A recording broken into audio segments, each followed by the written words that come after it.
ರಸವೆಂಬ ತೈಲವನೆರೆದು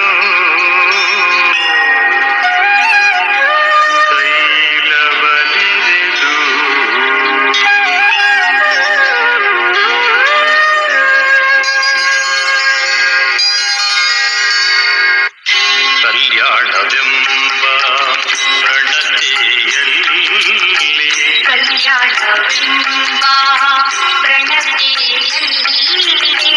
ಭಕ್ತಿ ರಸವೆಂಬ ತೈಲವನೆರೆದು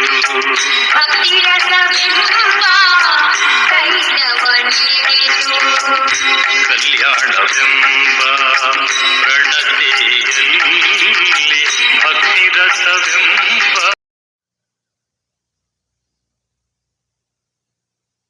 ಗುರುಗಳು ಮೊದಲು ಸರಿ ಹೇಳಿದಾಗ ಈ ಥರ ಪಾದಯಾತ್ರೆ ಮಾಡಲಿಕ್ಕೆ ಅಂದಾಗ ನನಗೆ ಭಾಳ ಖುಷಿ ಆಯಿತು. ನಾವು ಬಿಷ್ಟಾದೇವಿ ಕಡೆ ಹೋಗಿ ಬಂದ್ವಿ. ಅದಾದಮೇಲೆ ಈಗ ಇದು 11ನೇ ಪಾದಯಾತ್ರೆ ಅನಿಸ್ತದೆ. 11ನೇದಂತ ಬರೆದಿದ್ರು, ನೀಲಕ್ಕ ಬರೆದಿದ್ರು 11ನೇ ಪಾದಯಾತ್ರೆ ಅಂತಂದು. ಎಲ್ಲ ಓದ್ದಂಗೆ ಆಯ್ತು ನನಗೆ. 11ನೇದಲ್ಲ? ಹಾಂ, ಬೆಳದಿಂಗಳ ಪಾದಯಾತ್ರೆ 11ನೇ ಪಾದಯಾತ್ರೆ. ನಮ್ಮ ತನು ಹಾಗೂ ಮನ ಇವನ್ನೆರಡನ್ನೂ ಸ್ವಾಸ್ಥ್ಯವಾಗಿಡಬೇಕಂದ್ರೆ ಪಾದಯಾತ್ರೆ ಅಥವಾ ದೈಹಿಕ ಶ್ರಮ ಬಹಳ ಮುಖ್ಯ. ದೈಹಿಕ ಶ್ರಮವನ್ನು ನಾವು ಇತ್ತೀಚೆಗೆ ಬಹಳ ಕಡಿಮೆ ಮಾಡೀವಿ. ಯಾಕಂದರೆ ಯಂತ್ರಗಳು ಬಹಳಷ್ಟು ಬಂದುಬಿಟ್ಟಾವ. ನಮ್ಮ ಬಟ್ಟೆ ಸಲುವಾಗಿ ಈ ಥರ ಯಾರೂ ನಾವು ನೇಯ್ಲಿಕ್ಕತ್ತಿಲ್ಲ. ಈಗ ಎಲ್ಲ ಬಟ್ಟೆ ಬರ್ತಾವ.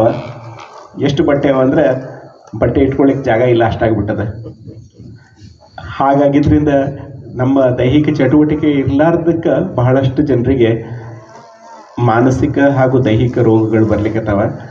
ಈ ಪಾದಯಾತ್ರೆ ವಿಶಿಷ್ಟತೆ ಏನಂದ್ರೆ ಬೆಳದಿಂಗಳ ದಿವಸ ಮಾಡೋದ್ರಿಂದ, ಬೆಳದಿಂಗಳ ರಾತ್ರಿ ಮಾಡೋದ್ರಿಂದ, ಹಾಗೂ ಎಲ್ಲ ಸಮಮನಸ್ಕರಿರೋದ್ರಿಂದ ಎಲ್ಲರೂ ಒಟ್ಟಿಗೆ ನಡೀತೀವಿ. ನಮ್ಮ ಸುಖ ದುಃಖಗಳನ್ನು ಹಂಚ್ಕೋತೀವಿ. ಬೇರೆ ನೀವು ನೋಡಿದರೆ ಎಷ್ಟೋ ಸರಿ ನಮಗೆ ಹಂಚ್ಕೋಬೇಕಂದ್ರೆ ಯಾರೂ ಕೇಳೋರು ಸಿಗಂಗಿಲ್ಲ. ಈ ಪಾದಯಾತ್ರೆ ಒಳಗೆ ನಿಮ್ಗೆ ಹೆಂಗಾಗ್ತದೆ ಅಂದರೆ ಪ್ರತಿ 15-20 ನಿಮಿಷಕ್ಕೆ ಒಬ್ಬರು ಬೇರೆ ಬೇರೆಯವ್ರು ಸಿಕ್ಕೋತ ಹೋಗ್ತಿರ್ತಾರೆ. ಪಾದಯಾತ್ರೆ ನಡಿಬೇಕಾದ್ರೆ ಅವ್ರ ಜೊತೆಗೆ ನಿಮ್ಮ ಸುಖ ದುಃಖಗಳನ್ನು ಹಂಚ್ಕೊಂಡು ಬೇಕಾದ್ರೆ ಮನಸ್ಸು ಹಗರ ಆಗ್ತದೆ. ಇಲ್ಲಿ ಸಂಜೋಗಿತಾ ಹುಲ್ಕೋಟೆಯನ್ನವರು ಬಂದಾರ. ಅವರು ಫ್ರೀಡಮ್ ಫ್ರಮ್ ಡಯಾಬಿಟಿಸ್ ಅನ್ನೋ ಸಂಸ್ಥೆಯೊಳಗೆ ನನ್ನ ಜೊತೆಗೆ ಜೋಡಣೆ ಆಗಿದ್ದರು. ಡಯಾಬಿಟಿಸ್ ಅನ್ನೋ, ಮಧುಮೇಹ ಅನ್ನೋ ಈ ಏನು ಡಿಸಾರ್ಡರ್ ಅದ, ಇದನ್ನು ಸಹಿತ ಡಯಾಬಿಟಿಸಿಂದ ಅವ್ರು ಹೊರಗೆ ಬಂದಾರ. ಎಷ್ಟು ಮಾತ್ರೆ ಕಡಿಮೆ ಮಾಡ್ಕೊಂಡಾರ. ಆಮೇಲೆ ಅವರು ಅಂತಾರೆ, ನಾವು ದೈಹಿಕ ಶ್ರಮ ಮಾಡ್ಕೋತಿದ್ರೆ, ಈ ಥರ ಪಾದಯಾತ್ರೆ ಮಾಡ್ಕೋತಿದ್ರೆ ನಮಗೆ ಈ ಥರದ ಡಯಾಬಿಟಿಸ್ ಆಗಲಿ, ಬಿ ಪಿ ಆಗಲಿ ಅವೆಲ್ಲ ಕ್ರಮೇಣವಾಗಿ ನಮ್ಮ ಜೀವನದಿಂದ ಹೊರಗೆ ಹೋಗ್ಲಿಕ್ಕೆ ಶುರುವಾಗ್ತದೆ. ಅದಕ್ಕೆ ನೀವೆಲ್ಲ ಇಲ್ಲಿ ಬಂದು ಪಾದಯಾತ್ರೆಯಲ್ಲಿ ಪಾಲ್ಗೊಂಡಿರಿದ್ದು ನನಗೆ ಭಾಳ ಖುಷಿಯಾಗಿದೆ. ಇನ್ನೊಂದು ಗುರುಗಳು ಪಾದಯಾತ್ರೆ ಹೇಗಾಯಿತು, ನಾವು ಪ್ರತಿ ವರ್ಷ 16 ವರ್ಷದಿಂದ ಧರ್ಮಸ್ಥಳಕ್ಕೆ ಸಾಗರದಿಂದ ನಡ್ಕೊತಾ ಹೋಗ್ತಾ ಇದ್ದೀವಿ. ಅಲ್ಲಿನೂ ನಾವು ಬೆಳದಿಂಗಳ ಸಮಯದಲ್ಲೇ ಇದನ್ನ ಇಟ್ಕೊಳ್ತೀವಿ. ಶಿವರಾತ್ರಿ ಹಾಗೂ ಬೆಳದಿಂಗಳ ಹತ್ತಿರದಲ್ಲಿ ಈಗ ಮುಗಿಸ್ಬಂದು ಒಂದು 15-20 ದಿವಸ ಆಯಿತು. 7 ದಿವಸ ನಡಿತೀವಿ. 200 ಕಿಲೋಮೀಟ್ರ್ ಇರ್ತದೆ. ಗುರುಗಳು ಹೆಂಗೆ ಇಲ್ಲಿಂದ ಉಳುವಿ ಕರ್ಕೊಂಡು ಹೋಗ್ತಾರೋ ಹಂಗೆ ನಾವು ಸಾಗರದಿಂದ ಧರ್ಮಸ್ಥಳ ಪಾದಯಾತ್ರೆ ನಡಿತೀವಿ. ಅಲ್ಲಿ ಒಂದೇನು ನಮಗೆ ವಿಶೇಷತೆ ಅಂದರೆ ನಮ್ಮ ಟೀಮ್ ಜೊತೆಗೇ ಅಡುಗೆಯವರು ಇರ್ತಾರೆ, ಆಮೇಲೆ ಸ್ಟಾಫು ಇರ್ತದೆ, ಆಮೇಲೆ ಗಾಡಿ ಇರ್ತದೆ. ಆ 7 ದಿವಸದ ವಿಶಿಷ್ಟತೆ ಏನಂದರೆ ಕಾಡಿನೊಳಗೆ ನಡಿತೀವಿ. ಇಲ್ಲಿ ಹೆಂಗೆ ನಾವು ಕಾಡಿನಾಗ ನಡಿಲಿಕ್ಕತ್ತೀವಿ ಹಂಗೆ ಕಾಡಿನೊಳಗೆ ನಡಿತೀವಿ. 4 ದಿವಸ ನದಿ ಸ್ನಾನ ಸಿಗ್ತದೆ ನಮ್ಗೆ, ಬಹಳ ಆನಂದವಾಗಿರ್ತದೆ. 4 ದಿವಸ ನದಿ ಸ್ನಾನ ಮತ್ತು ಆ ಮಲೆನಾಡಿನೊಳಗೆ ನಡೆಯೋದು, ಜಂಗಲ್ನಾಗ ನಡೆಯೋದು. ನಾನು ಮುಂದಿನ ಸರಿನೂ ಇದನ್ನು ಜನವರಿ ಒಳಗೆ ಮಾಡ್ಬೇಕಂತ ಮಾಡೀವಿ. ತಾವೆಲ್ಲರಿಗೂ ಸ್ವಾಗತ, ಸುಸ್ವಾಗತ. ಮತ್ತು ಇವತ್ತಿನ ಕಾರ್ಯಕ್ರಮ ಡಾಕ್ಟರ್ ಸಂಜೀವ್ ಕುಲಕರ್ಣಿ ಅವರು ನನಗೆ ಬಹಳ ಪ್ರಿಯರಾದವರು. ನನ್ನ 2 ಮಕ್ಕಳು ಅದೇ ಶಾಲೆ, ಬಾಲಬಳಗ ಶಾಲೆಯಲ್ಲಿ ಹೋಗ್ತಾರೆ. ಅವ್ರ ವಿಚಾರಗಳು ನನ್ನ ವಿಚಾರಗಳು ಭಾಳ ಹೊಂತವ. ಅವರು ಇತ್ತೀಚೆಗೆ ನಾನು ನೋಡಿದ್ದಂದ್ರೆ ಭಾಳಷ್ಟು ಸಲ ನಾವು ಅವ್ರ ಜೊತೆಗೆ ಡಿಸ್ಕಸ್ ಮಾಡಿದ್ದಂದ್ರೆ ಈ ಯೋಗದ ತಪ್ಪು ಪರಿಕಲ್ಪನೆ ಜನರೊಳಗೆ, ಅಥವಾ ಲಿಮಿಟೆಡ್ ಬಿಲೀಫ್ ಅಂತಾರಲ್ಲ. ಯೋಗ ಅಂದರೆ ಬರೀ ಆಸನ, ಅದಷ್ಟೇ ಅಲ್ಲ. ಯೋಗ ಅಂದರೆ ಅದು ಜೀವನ ಪದ್ಧತಿ ಅನ್ನೋದ್ರ ಮೇಲೆ ಸಂಜೀವಣ್ಣವರು ಇವತ್ತು ಅದನ್ನೂ ಒಂದೆರಡು ವಿಷಯನ ಹೇಳ್ರಿ ಅಂತ ಕೇಳ್ಕೊತೀನಿ ಸಂಜೀವಣ್ಣ ನಾನು ಇವತ್ತು ಸಾಧ್ಯವಾದರೆ. ಎಲ್ಲರಿಗೂ ಆ ಸಮಗ್ರ ಪರಿಕಲ್ಪನೆ ಬರಬೇಕು ಯೋಗದ ಬಗ್ಗೆ. ಹಾಗೂ ಇವರೆಲ್ಲ ಇಲ್ಲಿ ಕಲಿಗಳು ಬಂದಾರ. ಕಲಿಗಳು ಸಂಜೀವಣ್ಣಂದು ಇನ್ನೊಂದೇನು ಫಿಲಾಸಫಿ ಅಂದರೆ ಅವ್ರದ್ದು ತೋಟ ಅದ, ನೀವು ನೋಡಿಲ್ಲ ಅಂದ್ರೆ ಹೋಗ್ಬೇಕು, ಇಲ್ಲಿಂದ ಭಾಳ ದೂರ ಏನಿಲ್ಲ, ಹತ್ರ ಅದ. ಆ ತೋಟದಲ್ಲಿ 17 ಎಕರೆ ತೋಟದಾಗ ಆರ್ಗ್ಯಾನಿಕ್ ಆಗಿ ಅವರೆಲ್ಲ ಬೆಳಿತಾರೆ. ಕಳೆದ ಒಂದು 25 ವರ್ಷ ಆಯ್ತು ಸಂಜೀವಣ್ಣ, 27 ವರ್ಷದಿಂದ ಅವ್ರು ಆ ತೋಟವನ್ನು ವೃದ್ಧಿಸ್ಲಿಕ್ಕತ್ತಾರ. ಅಂದರೆ ನೇಚರ್ಗೆ ಬಿಟ್ಬಿಟ್ಟಾರ, ನೇಚರ್ ವೃದ್ಧಿ ಮಾಡಲಿ ಅಂತದ್ದು. ನೀವು ಅದರ ಹಳೆ ಫೋಟೋ ನೋಡಿದ್ರೆ ಅಲ್ಲಿ ಆ ಜಮೀನು ಪೂರ್ತಿ ಬೋಳಾಗಿತ್ತು, ಈಗ ಅದು ಪೂರ್ತಿ ಜಂಗಲ್ ಇದ್ದಂಗೆ ಅದ. ಅವ್ರದ್ದು ಇನ್ನೊಂದೇನೆಂದರೆ ಈ ಶಾಲೆ ಬಾಲಬಳಗ ಅನ್ನೋ ಶಾಲೆ ಏನದ, ಆ ಶಾಲೆ ಒಳಗೆ ಮಕ್ಕಳಿಗೆ ಪ್ರೆಷರ್ ಇರ್ಲಾರ್ದ ತಮ್ಮ ಸ್ಪೀಡ್ನೊಳಗೆ ತಾವ ಬೆಳೆಯುವಂಥ ಆಸ್ಪದ ಅಲ್ಲಿ ನನ್ನ ಇಬ್ಬರು ಮಕ್ಕಳು ಓದ್ಲಿಕ್ಕತ್ತಾರ. ಒಬ್ಬಳು ಓದಿ ಹೊರಗೆ ಬಂದಾಳೆ, ಇನ್ನೊಬ್ಳು ಅಲ್ಲೇ ಓದ್ಲಿಕ್ಕತ್ತಾರ. ಅವ್ರದ್ದು ಬಹಳ ಹೊಲಿಸ್ಟಿಕ್ ವೇ ಆಫ್ ಥಿಂಕಿಂಗ್, ಸಮಗ್ರ ವಿಚಾರ, ಜೀವನದ ವಿಚಾರ ಪದ್ಧತಿ ಸಮಗ್ರವಾಗಿ ಅದ ಅವ್ರದ್ದು. ಅವ್ರನ್ನ ಇವತ್ತು ಕೇಳಲಿಕ್ಕೆ ನನಗೆ ಒಂದು ಅವಕಾಶ ಸಿಗ್ಲಿಕ್ಕತ್ತದ. ಅದಕ್ಕೆ ಗುರುಗಳಿಗೆ, ಕಾಶಿನಾಥ್ ಅವರಿಗೆ ನಾನು ಧನ್ಯವಾದಗಳನ್ನು ತಿಳಿಸ್ತೀನಿ. ಕಲಿಗಳಿಗೆ, ಸಂಜೀವಣ್ಣನಿಗೆ, ಗುರುಗಳಿಗೆ, ಹಂದ್ರಾಳ್ ಅವರಿಗೆ, ತಮ್ಮೆಲ್ಲರಿಗೂ ನಾನು ಸ್ವಾಗತ ಬಯಸ್ತೀನಿ ಈ ಕಾರ್ಯಕ್ರಮದಲ್ಲಿ. ನಾನು ಒಂದು ಏನು ಇವತ್ತು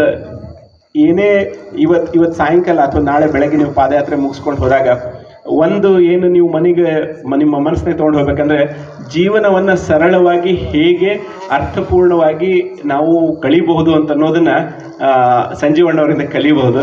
ಇವತ್ತು ಅವರ ಮಾತುಗಳನ್ನು ಕೇಳಲಿಕ್ಕೆ ನಾನು ಇಲ್ಲಿ ಬಂದೀನಿ. ಎಲ್ರಿಗೂ ಇನ್ನೊಂದ್ಸರಿ ನಾನು ಸ್ವಾಗತಿಸ್ತೀನಿ. ಧನ್ಯವಾದಗಳು.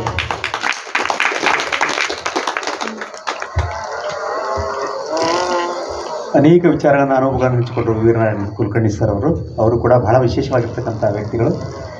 ತಮ್ಮ ಹೃದಯಾಂತರದ ಅನುಭವನ ಹಂಚಿಕೊಂಡಿದ್ದಾರೆ. ನಾನು ಮತ್ತೊಮ್ಮೆ ಪೂಜ್ಯರನ್ನು ಡಾಕ್ಟರ್ ಸಂಜೀವ್ ಕುಲಕರ್ಣಿ ಅವರನ್ನ ಮತ್ತು ವೀರನಾರಾಯಣ ಸರ್ ಮತ್ತು ತಮ್ಮೆಲ್ಲರೂ ಕೂಡ ಪ್ರೀತಿಯಿಂದ ಈ ಮಹಾಮನೆ ಕಾರ್ಯಕ್ರಮಕ್ಕೆ ಅತ್ಯಂತ ಹೃದಯಪೂರ್ವಕವಾಗಿ ಸ್ವಾಗತವನ್ನು ಮಾಡ್ಕೊಳ್ತೀನಿ. ಬಂಧುಗಳಿಗೆ ನೇರವಾಗಿ ಉಪನ್ಯಾಸಕ್ಕೆ ನಾವೆಲ್ಲ ಹೋಗಬೇಕಾಗಿದೆ.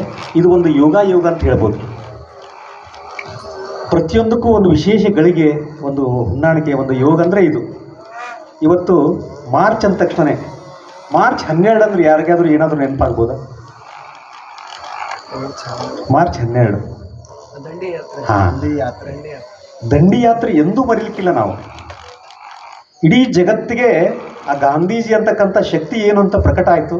ಅವತ್ತು ಇಡೀ ದೇಶಾದ್ಯಂತ ಆ ಸಾಮಾನ್ಯ ಉಪ್ಪಿನ ಸತ್ಯಾಗ್ರಹ ಅದು 1930 ಮಾರ್ಚ್ 12ಕ್ಕೆ ಸುಮಾರು 740 ಮೈಲ್ ಅಂತ ಒಂದು ಕಡೆ, ಒಂದು 300 ಮೈಲ್ ಅಂತ ಒಂದು ಕಡೆ ಇದೆ ಆ ದಂಡಿ, 740 ಮೈಲ್ ಅಂತ. ಅಲ್ಲಿವರೆಗೂ ಗಾಂಧೀಜಿ 24 ದಿವಸ ಪಾದಯಾತ್ರೆ ಮಾಡಿದ್ದಾರೆ. ಅವ್ರ ಜೋಡಿ 78 ಜನ ಇದ್ರು. ಜಾಸ್ತಿ ಆಯ್ತು ಈಗ. ಅದನ್ನು ಬೇರೆ ರೀತಿ ನಾವು ಹೊಂದಾಣಿಕೆ ಮಾಡಿದರೆ, ಅಪ್ಪವರೇನು ಕಳೆದ ಅಕ್ಟೋಬರ್ ತಿಂಗಳಲ್ಲಿ ಉಳಿವಿಯಿಂದ ಬಸವ ಕಲ್ಯಾಣವಾಗಿ ಪಾದಯಾತ್ರೆ ಅದಕ್ಕೂ ಬಹಳ ಹೊಂದಾಣಿಕೆ ಇದೆ ಅಪ್ಪ, ಬಹಳ ಹೊಂದಾಣಿಕೆ ಇದೆ. ಹೇಗೆ ಅದರಿಂದ ಒಂದು ಪ್ರಕಟ ಆದರೂ ಹಾಗೆ ಪೂಜ್ಯರದು ಕೂಡ ಅವರ ವರ್ಚಸ್ಸು ಇರ್ಬೋದು, ಅವ್ರ ಸಾಧನೆ ಇರ್ಬೋದು, ಅವ್ರ ಪಾದಯಾತ್ರೆ ಮೂಲಕ ಬಸವ ಕಲ್ಯಾಣದವರೆಗೂ ಸಮಗ್ರವಾಗಿರ್ತಕ್ಕಂಥ ಎಲ್ಲಿ ಬಸವಾನುಯಾಯಿ ಆಗ್ಲಿಕ್ಕಂತೂ ಮೊದಲು ಮುಟ್ಟಿದೆ, ಇನ್ನಿತರ ಅನೇಕ ಸಾಧಕರಿಗೂ ಕೂಡ ಮುಟ್ಟಿದೆ. ಅದರ ಪ್ರತಿಫಲ ಇವತ್ತು ಮತ್ತೊಂದು ರೀತಿಯ, ಇವತ್ತು ಏನು ಚರಕ ಈಗಾಗಲೇ ನಮ್ಮ ಕಲಿಗಳು ಶುರು ಮಾಡಿದ್ದಾರೆ, ಅವರ ಧ್ಯಾನದೊಂದಿಗೆ, ಪ್ರಾರ್ಥನೆಯೊಂದಿಗೆ, ಅವರೆಲ್ಲ ಚಿಂತನೆಯೊಂದಿಗೂ ಕೂಡ ಅವರು ಅದನ್ನು ಮಾಡ್ತಕ್ಕಂಥ ಒಂದು ಚರಕ ಏನಿದೆಯಲ್ಲ, ಇದು ಒಂದು ಬಸವಣ್ಣನ ಕಾಯಕ ಧರ್ಮಕ್ಕೆ ಪ್ರತೀಕವಾಗಿದೆ. ಬಸವಣ್ಣ ವಚನಗಳಲ್ಲಿ ವಚನಕಾರ ಹೇಳಿದರು, ಕಾಯಕದಲ್ಲಿ ನಿರತನಾದೊಡೆ ಗುರುವನ್ನಾದರೂ ಮರಿಬೇಕು, ಲಿಂಗವನ್ನಾದರೂ ಮರಿಬೇಕು, ಜಂಗಮನನ್ನಾದರೂ ಮರಿಬೇಕು, ಅದು ಕಾಯಕ ಧರ್ಮ ಅಂತ ಹೇಳಿದ್ದಾರೆ. ಇವತ್ತು ನಮ್ಮ ಚರಕ ಕಾಯಕಕ್ಕೆ ಪ್ರತೀಕ. ಅಂಥದ್ದೊಂದು ಚಿಂತನೆಯನ್ನು ಇವತ್ತು ಇಲ್ಲಿಂದ ಒಂದು ಹೊಸ ಚಳುವಳಿ, ಕ್ರಾಂತಿ ರೂಪದಲ್ಲಿ ಆಗ್ತದೆ ಅಂತ ಸಂಜೀವಣ್ಣ ಸಂಕಲ್ಪ ಮಾಡಿದ್ದಾರೆ. ಇದು ಕಳೆದ ಹುಣ್ಣಿಮೆ ದಿವಸನೇ ಒಂದು ಬೀಜ ರೂಪದೊಳಗೆ ಆಯಿತು. ಕಳೆದ ಹುಣ್ಣಿಮೆ ದಿವಸ 25ನೇ ತಾರೀಕು ಇಲ್ಲಿ ಹರ್ಡೇಕರ್ ಮಂಜಪ್ಪನವರು ಅಂತ ಯಾವ ಗಾಂಧೀಜಿ, ಕರ್ನಾಟಕ ಗಾಂಧಿ ಅಂತ ಅನಿಸ್ಕೊಂಡು ಅವರ ಒಂದು ಚಿಂತನೆಯ ಫಲ ಈ ಒಂದು ಮಹಾಮನೆ. ಇಲ್ಲಿ ಬಸವ ತತ್ವ, ಶರಣ ತತ್ವ ಅವರದ್ದು ಬೇರಿದ್ರೆ ಇದೆಲ್ಲ ಪ್ರತಿಫಲ ಬೆಳೆದಿರ್ತಕ್ಕಂಥದ್ದು ಆರೋಗ್ಯ ಸಾಧನೆಗಾಗಿ.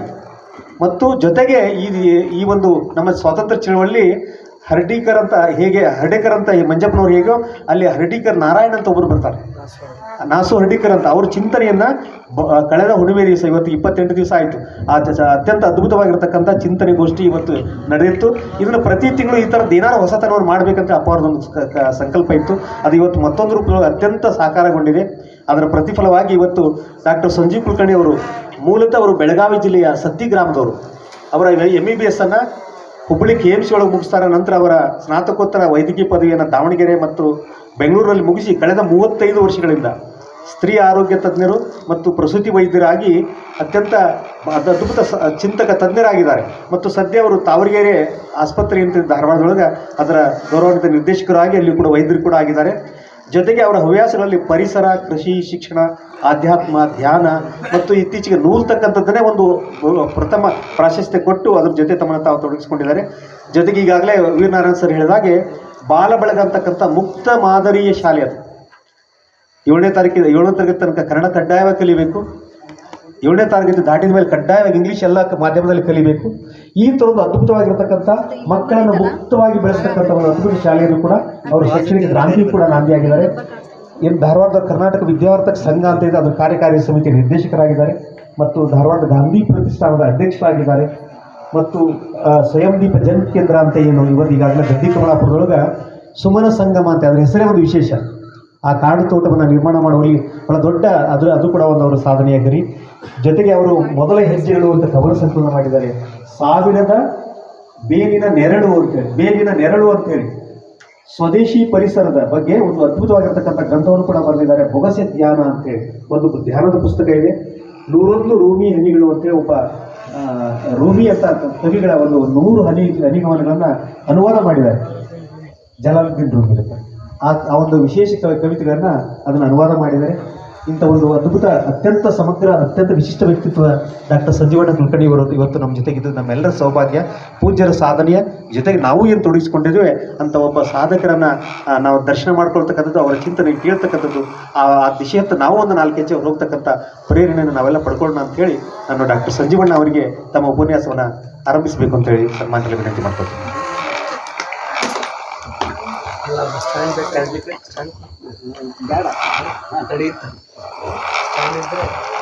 ನೀವು ಸ್ವತಂತ್ರವಾಗಿ ಮಾತಾಡೋದು.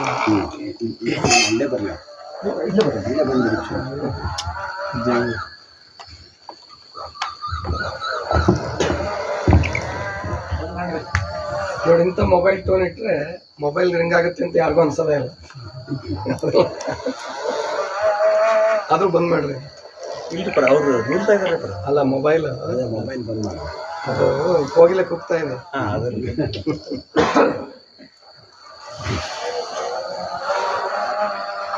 ಅಲ್ಲ, ಕೇಳಿಸ್ಕೊಳಕ್ಕೆ ಅವ್ರಿಗೆ ಡಿಸ್ಟರ್ಬ್ ಆದ್ರೆ ಬೇಕಾದ್ರೆ ಸ್ವಲ್ಪ ನಿಲ್ಲಿಸಿ. ಇಲ್ಲ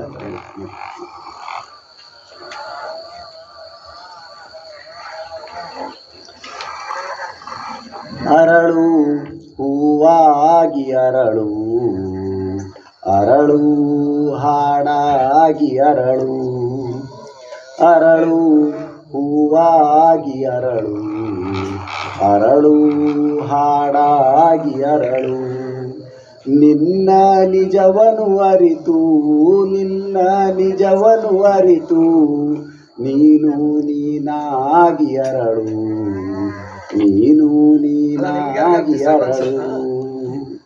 ಡಿಸ್ಟರ್ಬೆನ್ಸ್ ಇದೆ, ನಿಲ್ಲಿಸ್ಬಿಡೋಣ. ನೀವ್ರಿಗೆ ಏನಿಲ್ಲಲ್ಲ, ಸೌಂಡ್ ಬೇಕಾ? ಸೌಂಡ್ ಸರಿ ಇದೆಯಲ್ಲ? ಹಾಗಿಲ್ಲ. ಮೊಟ್ಟ ಮೊದಲಿಗೆ ಎಲ್ಲರಿಗೂ ಅತ್ಯಂತ ಸಂತೋಷದ ಹೃದಯಪೂರ್ವಕ ನಮಸ್ಕಾರಗಳು. ಅಪ್ಪನವರಿಗೆ ವಿಶೇಷ ನಮಸ್ಕಾರಗಳು. ಈ ಒಂದು ಅವಕಾಶವನ್ನು ನಾವು ಮಾಡಿಕೊಟ್ಟಿರೋದಕ್ಕಾಗಿ. ಒಂದು ಹುಚ್ಚಿರ್ಬೇಕಂತ, ನನ್ನ ಹುಚ್ಚು ಅದನ್ನು ಬೇರೆಯವರಿಗೆ ಹರಡ್ಲಿಕ್ಕೆ ಪ್ರಯತ್ನ ಮಾಡ್ತಾ ಇರುವಂಥ ಹುಚ್ಚು, ಅದು ಈ ಚರಕಾರ ಹುಚ್ಚು, ಈ ನೂಲುವ ಹುಚ್ಚು ಅಂತ. ಇವತ್ತಿನ ಉಪನ್ಯಾಸದ ವಿಷಯ ಚರಕ ಏಕೆ, ಈಗ ಏಕೆ ಅಂತ. ನಾವು 2024ನೇ ಇಸ್ವಿ ಒಳಗಿದ್ದೀವಿ. ಈಗ ಮಂಗಳನ ಮೇಲೆ ನಾವು ಒಂದು ಆಕಾಶ ನೌಕೆಯನ್ನು ಕಳಿಸಿ ಆಗಿದ್ದರೆ, ಜಗತ್ತು 10 ದೃಷ್ಟಿಯಿಂದ ಶರವೇಗದಿಂದ ಮುನ್ನಡೀತಾ ಇದೆ. ಮನುಷ್ಯರು ಯಾವ್ಯಾವುದೋ ರೀತಿಯ ಪ್ರಗತಿಗಳನ್ನು ಇವತ್ತು ಮಾಡಿ ಆಗಿದ್ದಾರೆ. ಇಂಥ ಸಂದರ್ಭದೊಳಗೆ ಚರಕ ಯಾಕೆ ಬೇಕು, ಇವತ್ತು ಯಾಕೆ ಬೇಕು ಅನ್ನೋದು ಪ್ರಶ್ನೆ. ನಾನು 2 ಭಾಗದೊಳಗೆ, ಮೊದಲಿನ ಭಾಗ ಸ್ವಲ್ಪ ಸಂಕ್ಷಿಪ್ತವಾಗಿ ಚರಕದ ಇತಿಹಾಸದ ಬಗ್ಗೆ ಒಂದಿಷ್ಟು ವಿಷಯಗಳನ್ನು ನಿಮ್ಮ ಜೊತೆ ಹಂಚ್ಕೊಳ್ತೀನಿ, ಒಂದು ರೀತಿಯ ಹಿನ್ನೆಲೆಯಾಗಿ. ಆಮೇಲೆ ಇವತ್ತು ಯಾಕೆ ಚರಕ ಬೇಕು ನಮಗೆ ಅನ್ನೋದನ್ನು ನಿಮ್ಮ ಜೊತೆ ಹಂಚ್ಕೊಳ್ಳಿಕ್ಕೆ ಪ್ರಯತ್ನ ಮಾಡ್ತೀನಿ. ಚರಕ ಅಂದ ಕೂಡಲೇ ಸಹಜವಾಗಿಯೇ ನಮಗೆ ನೆನಪಾಗೋದು ಮಹಾತ್ಮ ಗಾಂಧೀಜಿಯವರು. ಮಹಾತ್ಮ ಗಾಂಧೀಜಿ ಅಂದ ಕೂಡಲೇ ನಮಗೆ ಯಾವಾಗಲೂ ಕಣ್ಣು ಮುಂದೆ ಬರುವಂಥ ಚಿತ್ರ ಅಂದರೆ ಅವರ ಚರಕದ ಜೊತೆ ಕೂತಿರುವಂಥ ಚಿತ್ರ. ಆದರೆ ಗಾಂಧೀಜಿಯವರ ಆ ಚರಕದೊಂದಿಗಿನ ಚಿತ್ರವನ್ನು ನೋಡಿದಾಗ ನಮಗೆ ಕಾಣಿಸುವಂಥ ಚರಕ ಯಾವುದು ಅಂತಂದರೆ ಅದು ದೊಡ್ಡ ಗಾಲಿಯ ಚರಕ. ಹೌದಾ? ನಾವೆಲ್ಲರೂ ಸಣ್ಣವರಿದ್ದಾಗಿಂದ ನೋಡ್ತಾ ಬಂದಿರುವಂಥದ್ದು. ಇವತ್ತಿಗೂ ಕೂಡ ನೀವು ಎಲ್ಲಿಯೇ ನೋಡ್ರಿ, ಗಾಂಧೀಜಿಯ ಚಿತ್ರದೊಳಗಿನ ಚರಕ ಯಾವುದಪ್ಪ ಅಂತಂದರೆ ಅದು ದೊಡ್ಡ ಚರಕ, ದೊಡ್ಡ ಗಾಲಿಯ ಚರಕ. ಅದು ಗಾಂಧೀಜಿ 24 ವರ್ಷ ದಕ್ಷಿಣ ಆಫ್ರಿಕಾದೊಳಗೆ ಕಳೀತಾರೆ. ಅಲ್ಲಿ ಇರುವಾಗಲೇ ಅವರು ಮತ್ತೆ ಭಾರತಕ್ಕೆ ಬಂದಿರ್ತಾರೆ. ಭಾರತದೊಳಗಿನ ಬಡತನದ ಬಗ್ಗೆ ಬಹಳ ಗಂಭೀರವಾಗಿ ಅವರು ಆಲೋಚನೆ ಮಾಡ್ತಿರ್ತಾರೆ. ಯಾಕೆ ನಮ್ಮಲ್ಲಿ ಇಷ್ಟು ಬಡತನ, ಏನು ಮಾಡಬೇಕಿದ್ರ ಸಲುವಾಗಿ? ಆಗ 90% ಜನರು ಕೃಷಿಯೊಳಗಿನ ಜನರು, ರೈತಾಪಿ ಜನರು. ಈ ರೈತಾಪಿ ಜನರಿಗೆ ಈ ಬಡತನ ಯಾಕೆ, ಬಡತನ ಹೋಗಲಾಡಿಸ್ಲಿಕ್ಕೆ ನಾವು ಏನು ಮಾಡಬಹುದು? ಒಂದು ಅವರ ಗಮನಕ್ಕೆ ಬಂದದ್ದೇನು ಅಂತಂದರೆ, ಈ ರೈತಾಪಿ ಜನರಿಗೆ ಇಡೀ ವರ್ಷ ಉದ್ಯೋಗ ಇರೋದಿಲ್ಲ. ಮಳೆಗಾಲ ಮುಗಿದು ಸಂಕ್ರಮಣಕ್ಕೆ ಬಂದಾಗ ಅಥವಾ ಬೇಸಿಗೆ ಶುರು ಆಗೋ ಸಮಯಕ್ಕೆ ಅವರ ಕೃಷಿ ಕೆಲಸ ಮುಗಿದು ಹೋಗ್ಬಿಡ್ತದೆ. ಮುಂದೆ 4 ತಿಂಗಳು 5 ತಿಂಗಳು ಅವರಿಗೆ ಉತ್ಪಾದಕವಾದಂತಹ ಆದಾಯವನ್ನು ತಂದು ಕೊಡುವಂತಹ ಯಾವುದೇ ಉದ್ಯೋಗ ಇರೋದಿಲ್ಲ. ಅವರು ನಿರುದ್ಯೋಗಿಗಳಾಗ್ಬಿಡ್ತಾರೆ. ಹಾಗಾಗಿ ಅವರಿಗೆ ಆದಾಯ ಇರೋದಿಲ್ಲ, ಮತ್ತಷ್ಟು ಬಡತನದೊಳಗೆ ಹೋಗ್ತಾರೆ. ಇದಕ್ಕೇನಾದರೂ ಉಪಾಯವನ್ನು ಹುಡುಕಬೇಕು ಅಂತ ಅವರು ದಕ್ಷಿಣ ಆಫ್ರಿಕೆಯೊಳಗೆ ಇರುವಾಗಲೇ ಅವ್ರ ಚಿಂತನೆ ಶುರು ಆಗಿರ್ತದೆ. ಆಗ ಅವ್ರಿಗೆ ಯಾರೋ ಹೇಳ್ತಾರೆ, ಇಲ್ಲ, ಹಳ್ಳಿಗಳಲ್ಲಿ ಇವತ್ತಿಗೂ ಕೂಡ ಅಂದರೆ ಆವತ್ತು ಭಾರತದ ಅನೇಕ ಹಳ್ಳಿಗಳಲ್ಲಿ ಚರಕ ಅಂತಂದಿರ್ತದೆ.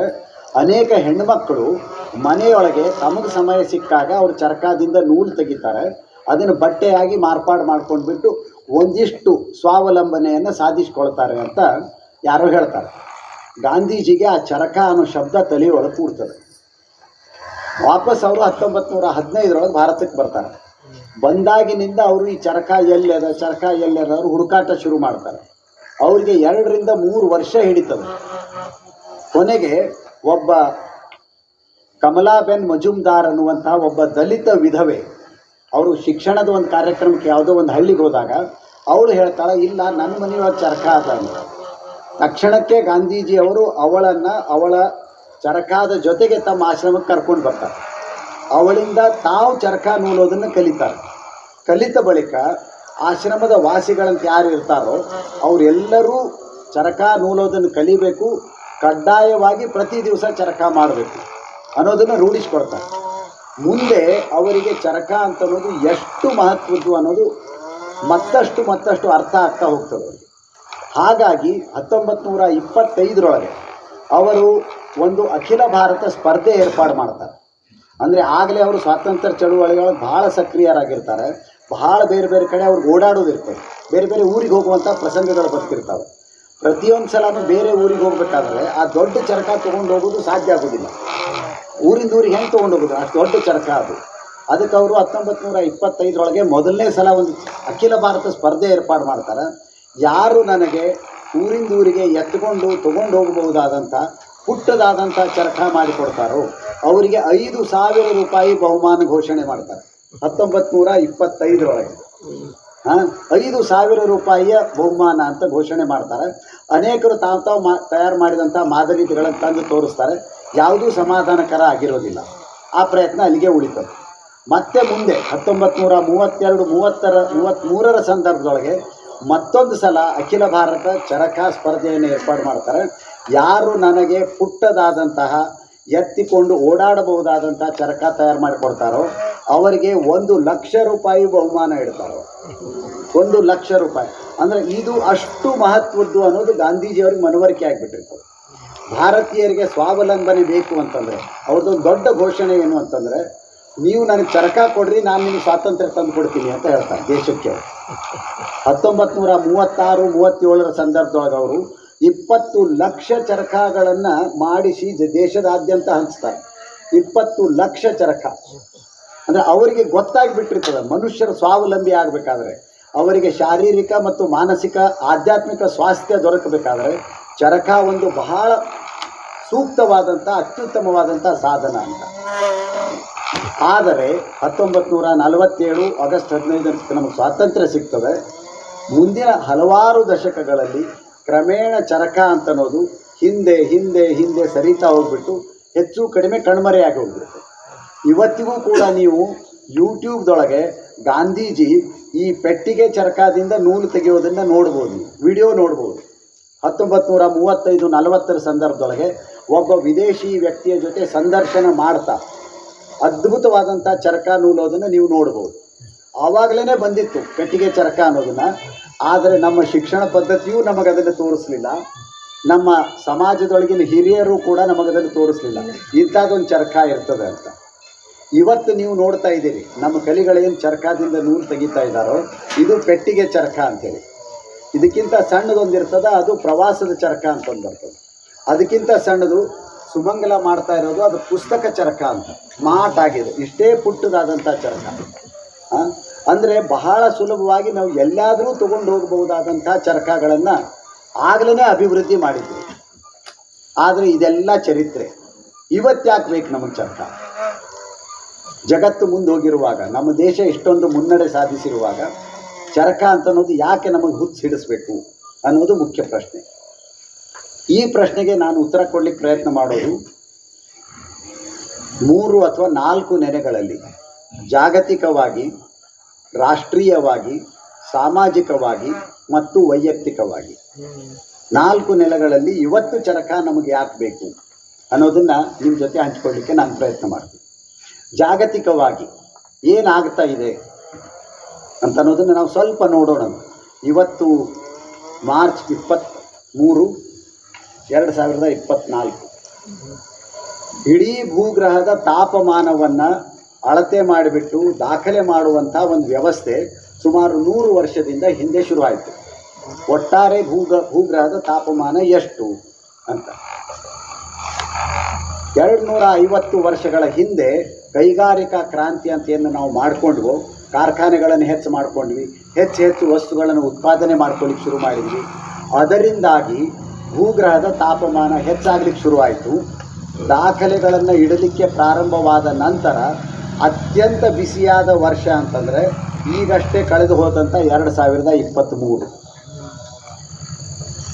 ವಿಜ್ಞಾನಿಗಳು ಏನು ಹೇಳ್ತಾ ಇದ್ದಾರೆ ಅಂದರೆ ಭೂಗ್ರಹದ ಸರಾಸರಿ ತಾಪಮಾನ 15 ಡಿಗ್ರಿ ಸೆಲ್ಸಿಯಸ್.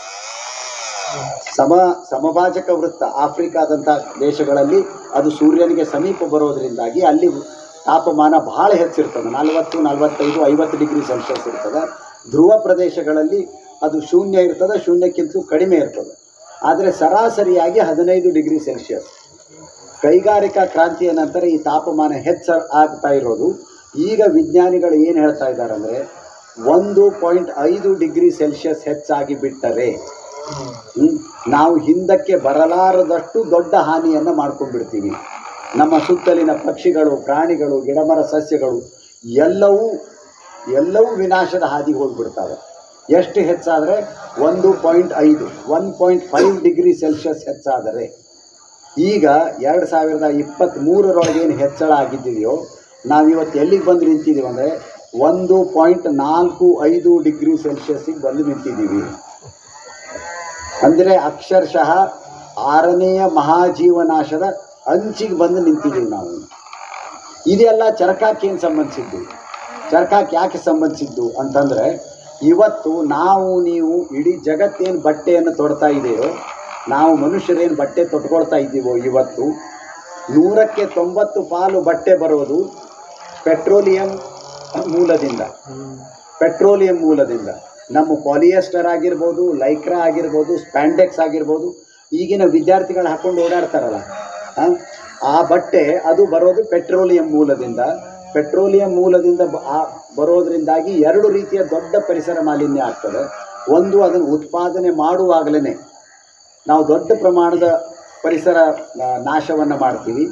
ಎರಡನೇದು, ಇದೇನು ಪಾಲಿಯೆಸ್ಟರ್ ಅಥವಾ ಲೈಕ್ರಾ ಬಟ್ಟೆಯನ್ನು ನಾವು ಬಳಸ್ತೀವೋ ಅದನ್ನು ಯಾವಾಗ ನಾವು ನೀರೊಳಗೆ ಹಾಕಿ ತೊಳಿತೀವಲ್ಲ, ಅದು ನಾವು ಕೈಯಿಂದ ಬಟ್ಟೆ ಒಗಿಬೋದು ಅಥವಾ ವಾಷಿಂಗ್ ಮಷಿನ್ದೊಳಗೆ ಹಾಕಿ ಒಗಿಬೋದು. ಅದನ್ನು ಹಾಗೆ ಮಾಡುವಾಗ ಅತ್ಯಂತ ಸೂಕ್ಷ್ಮವಾದಂಥ ಆ ಬಟ್ಟೆಯ ತುಣುಕು ನೀರಿನೊಳಗೆ ಹೋಗ್ತಾವೆ, ಎಷ್ಟೋ ಸಂಖ್ಯೆ ಒಳಗೆ ಹೋಗ್ತಾವೆ, ನಮ್ಮ ಕಣ್ಣಿಗೆ ಕಾಣಿಸೋದಿಲ್ಲ ಕೂಡ. ಕೊನೆಗೂ ಕೂಡ ಈ ಎಲ್ಲ ಪ್ಲಾಸ್ಟಿಕ್ ಅಥವಾ ಕೃತಕ ನೂಲಿನ ಕಣಗಳು ಅವು ಹಳ್ಳದೊಳಗೆ ಸೇರಿಕೊಂಡು, ನದಿಯೊಳಗೆ ಸೇರಿಕೊಂಡು, ಸಮುದ್ರದೊಳಗೆ ಹೋಗ್ತಾವೆ. ಕೊನೆಗೆ ಇವತ್ತು ನಾವೇನು ಉಪ್ಪು ತಿಂತೀವೋ ದಿನನಿತ್ಯ, 1 ಚಮಚೆ ಉಪ್ಪಿನೊಳಗೆ 10,000 ಪ್ಲಾಸ್ಟಿಕ್ ಕಣಗಳಿರ್ತದೆ. 10,000 ಪ್ಲಾಸ್ಟಿಕ್ ಕಣಗಳಿರ್ತದೆ. ಇದು ನಮ್ಮ ಶರೀರದೊಳಗೆ ಹೊತ್ತ ಬಳಿಕ 16 ಥರದ ಸಮಸ್ಯೆಗಳನ್ನು ಉಂಟು ಮಾಡ್ತದೆ. ನಮಗೆಲ್ಲ ಗೊತ್ತಿವತ್ತು ಥೈರಾಯ್ಡ್ ಸಮಸ್ಯೆ ಭಾಳಷ್ಟು ಜನರಿಗೆ ಹೆಚ್ಚು, ಭಾಳಷ್ಟು ಜನರಿಗೆ ಡಯಾಬಿಟಿಸು, ಮತ್ತಾರಿಗೋ BP, ಮತ್ತಾರಿಗೋ ಕ್ಯಾನ್ಸರು, 16 ಥರದ ಕಾಯಿಲೆಗಳನ್ನು ಇವತ್ತು ನಾವು ಅನುಭವಿಸ್ತಾ ಇದ್ದೀವಿ. ಕೃತಕ ನೂಲಿನ ಬಟ್ಟೆಯನ್ನು ಭಾಳ ಹೆಚ್ಚು ಪ್ರಮಾಣದೊಳಗೆ ನಾವು ತೊಡ್ತಾ ಇರೋದು ಒಂದು. ಎರಡನೇದ್ದೇನಂತಂದರೆ, ನಮಗೆ ಈ ಪ್ರಚಾರ ಜಾಹೀರಾತುಗಳ ಭರಭರಾಟೆ ಎಷ್ಟು ಹೆಚ್ಚು ಮಾಡಿದಾರಂದರೆ, ದೊಡ್ಡ ದೊಡ್ಡ ಬಟ್ಟೆ ಕಂಪನಿಗಳು 1 ವರ್ಷದೊಳಗೆ ಇವತ್ತು ಜನವರಿ 1ನೇ ತಾರೀಕು ಜಗತ್ತಿನಾದ್ಯಂತ ಹೊಸ ಬಟ್ಟೆಗಳನ್ನು ಖರೀದಿ ಮಾಡಿ ಏನು ನಾವು ತೊಡ್ಲಿಕ್ಕೆ ಶುರು ಮಾಡ್ತೀವೋ, ಅದರ ಪೈಕಿ 60% ಬಟ್ಟೆಗಳನ್ನು 1 ವರ್ಷ ಮುಗಿಯೋದ್ರೊಳಗೆ ಇದು ಬೇಡ ಅಂತ ಬಿಸಾಕ್ತೀವಿ ನಾವು. ಅದು ಅತ್ಯಂತ ಒಳ್ಳೆ ಸ್ಥಿತಿಯೊಳಗಿದ್ದರೂ ಕೂಡ ಅದು ಹರಿದಿರೋದಿಲ್ಲ, ಮಾಸಿರೋದಿಲ್ಲ, ಅದಕ್ಕೇನೂ ಬೇರೆ ಸಮಸ್ಯೆ ಆಗಿರೋದಿಲ್ಲ. ಒಳ್ಳೆಯ ಸ್ಥಿತಿಯೊಳಗಿದ್ದರೂ ಕೂಡ ಈ ಟಿ ಶರ್ಟ್ ನನಗೆ ಬೇಡ, ಈ ಪ್ಯಾಂಟ್ ನನಗೆ ಬೇಡ. ಯಾಕೆಂದರೆ ಹೊಸ ಫ್ಯಾಷನ್ ಬಂದಿದ್ದವೆ, ಹೊಸ ಡಿಸೈನ್ ಬಂದಿದ್ದವೆ, ಹೊಸ ಮಾಡೆಲ್ ಬಂದಿದ್ದವೆ. ಹಾಗಾಗಿ ಕೈಯೊಳಗೆ ರೊಕ್ಕ ಅದ ನನಗಿವತ್ತು, ಇದನ್ನು ಒಗಿತೀನಿ, ಮತ್ತೊಂದನ್ನು ತಗೋತೀನಿ. 60% ಬಟ್ಟೆಗಳು 1 ವರ್ಷದೊಳಗೆ ತಿರಸ್ಕರಿಸಲ್ಪಡ್ತವೆ. ಅದು ಎಲ್ಲೋ ಹೋಗಿ ಬೀಳ್ತದೆ, ಚರಂಡಿಗಳನ್ನು ಮುಚ್ತವೆ, ಕೊನೆಗೂ ಸಮುದ್ರದೊಳಗೆ ಹೋಗಿ ಸೇರ್ಕೊಳ್ತವೆ. ಇದು ಜಾಗತಿಕ ಮಟ್ಟದೊಳಗೆ ನಾವು ಮಾಡ್ಕೊಳ್ತಾ ಇರುವಂತಹ ದೊಡ್ಡ ಪ್ರಮಾಣದ ಪರಿಸರ ಮಾಲಿನ್ಯ. ಅದರೊಳಗೆ ಕೃತಕ ಬಟ್ಟೆಗಳ ಪಾಲು ಬಹಳ ಬಹಳ ದೊಡ್ಡದು. ರಾಷ್ಟ್ರೀಯ ಮಟ್ಟದೊಳಗೆ ಏನಾಗ್ತಾ ಇದೆ, ಕಳೆದ 30 ವರ್ಷಗಳಲ್ಲಿ ನಾವು ಯಾರನ್ನ ಕೋಟಿ ವಿದ್ಯೆಗಿಂತ ರಾಟಿ ವಿದ್ಯೆ ಮೇಲು ಅಂತ ಹೇಳಿ ಹಾಡಿ ಹೊಗಳಿದೀವೋ, ನಮ್ಮ ದೇಶದ ಬೆನ್ನೆಲುಬು ಅಂತ ಯಾರನ್ನು ಹಾಡಿ ಹೊಗಳಿದೀವೋ, ಕೋಟಿ ವಿದ್ಯೆಗಿಂತ ಮೇಟಿ ವಿದ್ಯೆ ಮೇಲು ಅಂತ, ಆ ರೈತರು ಕಳೆದ 30 ವರ್ಷಗಳಲ್ಲಿ 4 ಲಕ್ಷ ರೈತರು ಆತ್ಮಹತ್ಯೆ ಮಾಡಿಕೊಂಡಿದ್ದಾರೆ. 4 ಲಕ್ಷ ರೈತರ ಆತ್ಮಹತ್ಯೆ ಮಾಡಿಕೊಂಡಿದ್ದಾರೆ. 2015 ನಂತರ ಈ ಅಂಕಿ ಸಂಖ್ಯೆ ಎಷ್ಟು ಅನ್ನೋದನ್ನು ಕೇಂದ್ರ ಸರ್ಕಾರ ಬಿಟ್ಟು ಕೊಡ್ತಾ ಇಲ್ಲ. ಅಧಿಕೃತ ಅಂಕಿ ಸಂಖ್ಯೆ ಎಷ್ಟು ಅಂತ ಬಿಟ್ಟು ಕೊಡ್ತಾ ಇಲ್ಲ. ನಾವೆಲ್ಲರೂ ದಿನಪತ್ರಿಕೆಗಳನ್ನು ಓದ್ತೀವಿ, ವಾರದೊಳಗೆ 1 ಸಲ ಆದರೂ ಸಾಲ ಬಾಧೆಯಿಂದ ಇಂಥ ರೈತರು ಇಂಥ ಊರಿನೊಳಗೆ ಆತ್ಮಹತ್ಯೆ ಮಾಡಿಕೊಂಡ್ರು ಅನ್ನೋ ಸುದ್ದಿ ಓದ್ತೀವಿ. ಈ ಆತ್ಮಹತ್ಯೆ ಮಾಡಿಕೊಳ್ಳುವಂಥ ರೈತರ ಪೈಕಿ ಬಹಳ ದೊಡ್ಡ ಪಾಲು ಹತ್ತಿಯನ್ನು ಬೆಳೆದಂತಹ ರೈತರು. ಹತ್ತಿ ಬೆಳೀಲಿಕ್ಕೆ ಪ್ರಯತ್ನ ಮಾಡಿ ಅದರ ಸಲುವಾಗಿ ಸಾಲ ಮಾಡಿ ಆ ಸಾಲವನ್ನು ತೀರಿಸಿಕೊಳ್ಳಿಕ್ಕಾಗದೆ ಆತ್ಮಹತ್ಯೆ ಮಾಡಿಕೊಳ್ಳೋದು. ಕುಟುಂಬದ ಪುರುಷ ಆತ್ಮಹತ್ಯೆ ಮಾಡ್ಕೊಳ್ತಾನೆ, ಹೆಂಡತಿ ಮತ್ತು ಮಕ್ಕಳು ಬೀದಿ ಪಾಲಾಗಿರ್ತಾರೆ. ದೊಡ್ಡದಾದಂಥ ಒಂದು ದುರಂತವನ್ನು ನಾವು ಇವತ್ತು ಎದುರಿಸ್ತಾ ಇದ್ದೀವಿ. ಯಾಕೆ ಹತ್ತಿ ಬಟ್ಟೆ ಅನ್ನೋದು ಸಮಸ್ಯೆ ಆಗ್ತಾ ಇದೆ? ಯಾಕೆ ಕೃಷಿಗೆ ಇವತ್ತು ದೊಡ್ಡ ಕಂಟಕ ಬಂದಿದ್ದಾವೆ? ಪ್ರತಿ ದಿವಸ ನಮ್ಮ ದೇಶದೊಳಗೆ 1,000 ರೈತರು ನಮಗಿನ್ನು ಕೃಷಿಯೇ ಬೇಡ ಅಂತ ಹೇಳಿಬಿಟ್ಟು ಕೃಷಿ ವ್ಯವಸ್ಥೆಯಿಂದ ಹೊರಗೊಟ್ಟಿದ್ದಾರೆ. ಅವ್ರು ಬೆಂಗಳೂರಿಗೆ ಹೋಗ್ತಾರೆ, ಮುಂಬೈಗೆ ಹೋಗ್ತಾರೆ, ಅವರು ಸೆಕ್ಯೂರಿಟಿ ಗಾರ್ಡ್ ಆಗ್ತಾರೆ, ಮತ್ತೊಂದೇನೋ ಉದ್ಯೋಗ ಹುಡ್ಕೋತಾರೆ. ನಮಗೆ ಕೃಷಿ ಬೇಡ, ನಮ್ಮ ಕೈಯಿಂದ ನೀಗೋದಿಲ್ಲ, ಅದರೊಳಗೆ ದುಡ್ಡಿಲ್ಲ, ಅದರೊಳಗೆ ಆದಾಯ ಇಲ್ಲ, ನಮ್ಮ ಮನೆ ಅದರಿಂದ ನಡೆಯೋದಿಲ್ಲ ಅನ್ನುವಂಥ ಸ್ಥಿತಿಗೆ ಕೃಷಿ ಅನ್ನೋದು ನಮ್ಮ ದೇಶದೊಳಗೆ ಬಂದಿದೆ. ಸಾಮಾಜಿಕವಾಗಿ ನೋಡಿದ್ದಾದರೆ ನಿರುದ್ಯೋಗ ಅಂತ ಅನ್ನೋದು ಎಷ್ಟು ಹೆಚ್ಚಾಗ್ತಾ ಇದೆ? ಅಧಿಕೃತ ಅಂಕಿ ಸಂಖ್ಯೆಗಳೇ ಹೇಳೋದು, ಕಳೆದ 50 ವರ್ಷಗಳಲ್ಲಿ ಅತ್ಯಂತ ಹೆಚ್ಚಿನ ನಿರುದ್ಯೋಗ ಇವತ್ತು ನಮ್ಮ ದೇಶದೊಳಗಿರೋದು. ಒಂದು ಸಂಪೂರ್ಣ ನಿರುದ್ಯೋಗ ಅಥವಾ ಅರೆ ಉದ್ಯೋಗ, ಯಾವುದಕ್ಕೆ ಅಂಡರ್ ಎಂಪ್ಲಾಯ್ಮೆಂಟ್ ಅಂತ ಹೇಳ್ತೀವೋ ಅಂಥದ್ದೊಂದು ಪರಿಸ್ಥಿತಿ ಇವತ್ತು ನಮ್ಮ ದೇಶದೊಳಗಿರೋದು. ಹಾಗಾಗಿ ಮಾನಸಿಕ ಖಿನ್ನತೆ ಹೆಚ್ಚಾಗ್ತದೆ, ಆತ್ಮಹತ್ಯೆಗಳು ಹೆಚ್ಚಾಗ್ತವೆ, ಸಾಮಾಜಿಕವಾಗಿ ಅನೇಕ ಥರದ ದುಷ್ಕೃತ್ಯಗಳು ಮತ್ತೊಂದು ಹೆಚ್ಚಾಗ್ತಾ ಹೋಗ್ತವೆ. ನಿರುದ್ಯೋಗಿ ಯುವಕರು ಹೆಚ್ಚಾಗ್ತಾ ಹೋಗೋದ್ರಿಂದ ಇದೆಲ್ಲವೂ ಸರಿ, ಇದ್ಯಾವುದು ನನಗೆ ಸಂಬಂಧ ಇಲ್ಲ. ವೈಯಕ್ತಿಕವಾಗಿ ಯಾಕೆ ಬೇಕಪ್ಪ ಚರಕ ಅನ್ನೋದು ಪ್ರಶ್ನೆ. ವೈಯಕ್ತಿಕವಾಗಿ ಚರಕ ಏನು ಉಪಯೋಗ? ಇವತ್ತು ಗಾಂಧೀಜಿ ಚಳುವಳಿ ಮಾಡಿದ್ದು ಹೌದು, ಸ್ವಾತಂತ್ರ್ಯ ತಂದು ಕೊಟ್ಟಿದ್ದು ಹೌದು, ಅದೆಲ್ಲ ಮುಗಿದು ಹೋಗತ್ತೆ. ಅಥವಾ ಜಾಗತಿಕವಾಗಿ ಏನು ಪರಿಸರ ಮಾಲಿನ್ಯ ಮಾಡ್ತದೋ ನಾನು ಒಬ್ಬ ವ್ಯಕ್ತಿಯಾಗಿ ಏನೂ ಅದಕ್ಕೆ ಪರಿಹಾರ ಕಂಡುಕೊಳ್ಳೋದು ಸಾಧ್ಯ ಇಲ್ಲ, ಅದೆಲ್ಲವೂ ನನಗೆ ಸಂಬಂಧಿಸಿದ್ದಲ್ಲ ಅಂತ ನಾವು ಹೇಳ್ಬೋದು. ವೈಯಕ್ತಿಕವಾಗಿ ಚರಕ ಯಾಕೆ ಬೇಕು ಅದನ್ನು ನೀವು ನೂಲೋದನ್ನು ಸ್ವಲ್ಪ ಗಮನಿಸಿ ನೋಡಿದ್ದಾದರೆ ಏನು ಗೊತ್ತಾಗ್ತದಂದರೆ ಅದು ಅತ್ಯುತ್ತಮವಾದಂತಹ ಒಂದು ಧ್ಯಾನದ ವಿಧಾನ. ನೀವು ಒಂದು ಕಡೆ ಕೂತು ನೂಲು ತೆಗಿಲಿಕ್ಕೆ ಶುರು ಮಾಡಿದ್ರಿ ಅಂದರೆ ಅದನ್ನು ಕಲೀಲಿಕ್ಕೆ ಏನು ದೊಡ್ಡ ವಿಶೇಷ ಬೇಕಾಗಿಲ್ಲ. ಸರಾಸರಿಯಾಗಿ ಒಂದು 20 ಜನರದೊಂದು ತರಬೇತಿ ನಾವು ಮಾಡಿದ್ವಿ ಅಂದರೆ 8 ತಾಸಿನೊಳಗೆ ಎಲ್ಲರೂ ಚರಕ ಕಲಿತಾರೆ. ಶನಿವಾರ ಮುಂಜಾನೆ 2 ತಾಸು, ಸಂಜೆನಾಗ 2 ತಾಸು, ರವಿವಾರ ಮುಂಜಾನೆ 2 ತಾಸು, ರವಿವಾರ ಸಂಜೆ 2 ತಾಸು, ಸರಾಸರಿ 8 ತಾಸಿನೊಳಗೆ ಎಲ್ಲ 20 ಜನರು ಚರಕ ಕಲಿತಾರೆ. ಮುಂದೆ ನಾವು ಎಷ್ಟು ಪ್ರಾಕ್ಟೀಸ್ ಮಾಡ್ತಾ ಹೋಗ್ತೀವೋ ಅಷ್ಟು ಅದರೊಳಗೆ ನಾವು ನಿಷ್ಣಾತರಾಗ್ತಾ ಹೋಗ್ತೀವಿ. ಕಲಿಯೋದು ಏನೇನೂ ಕಷ್ಟ ಇಲ್ಲ. 8 ವರ್ಷ ವಯಸ್ಸಿನ ಒಬ್ಬ ಮಗುವಿನಿಂದ 80 ವರ್ಷದ ಒಬ್ಬ ವೃದ್ಧ,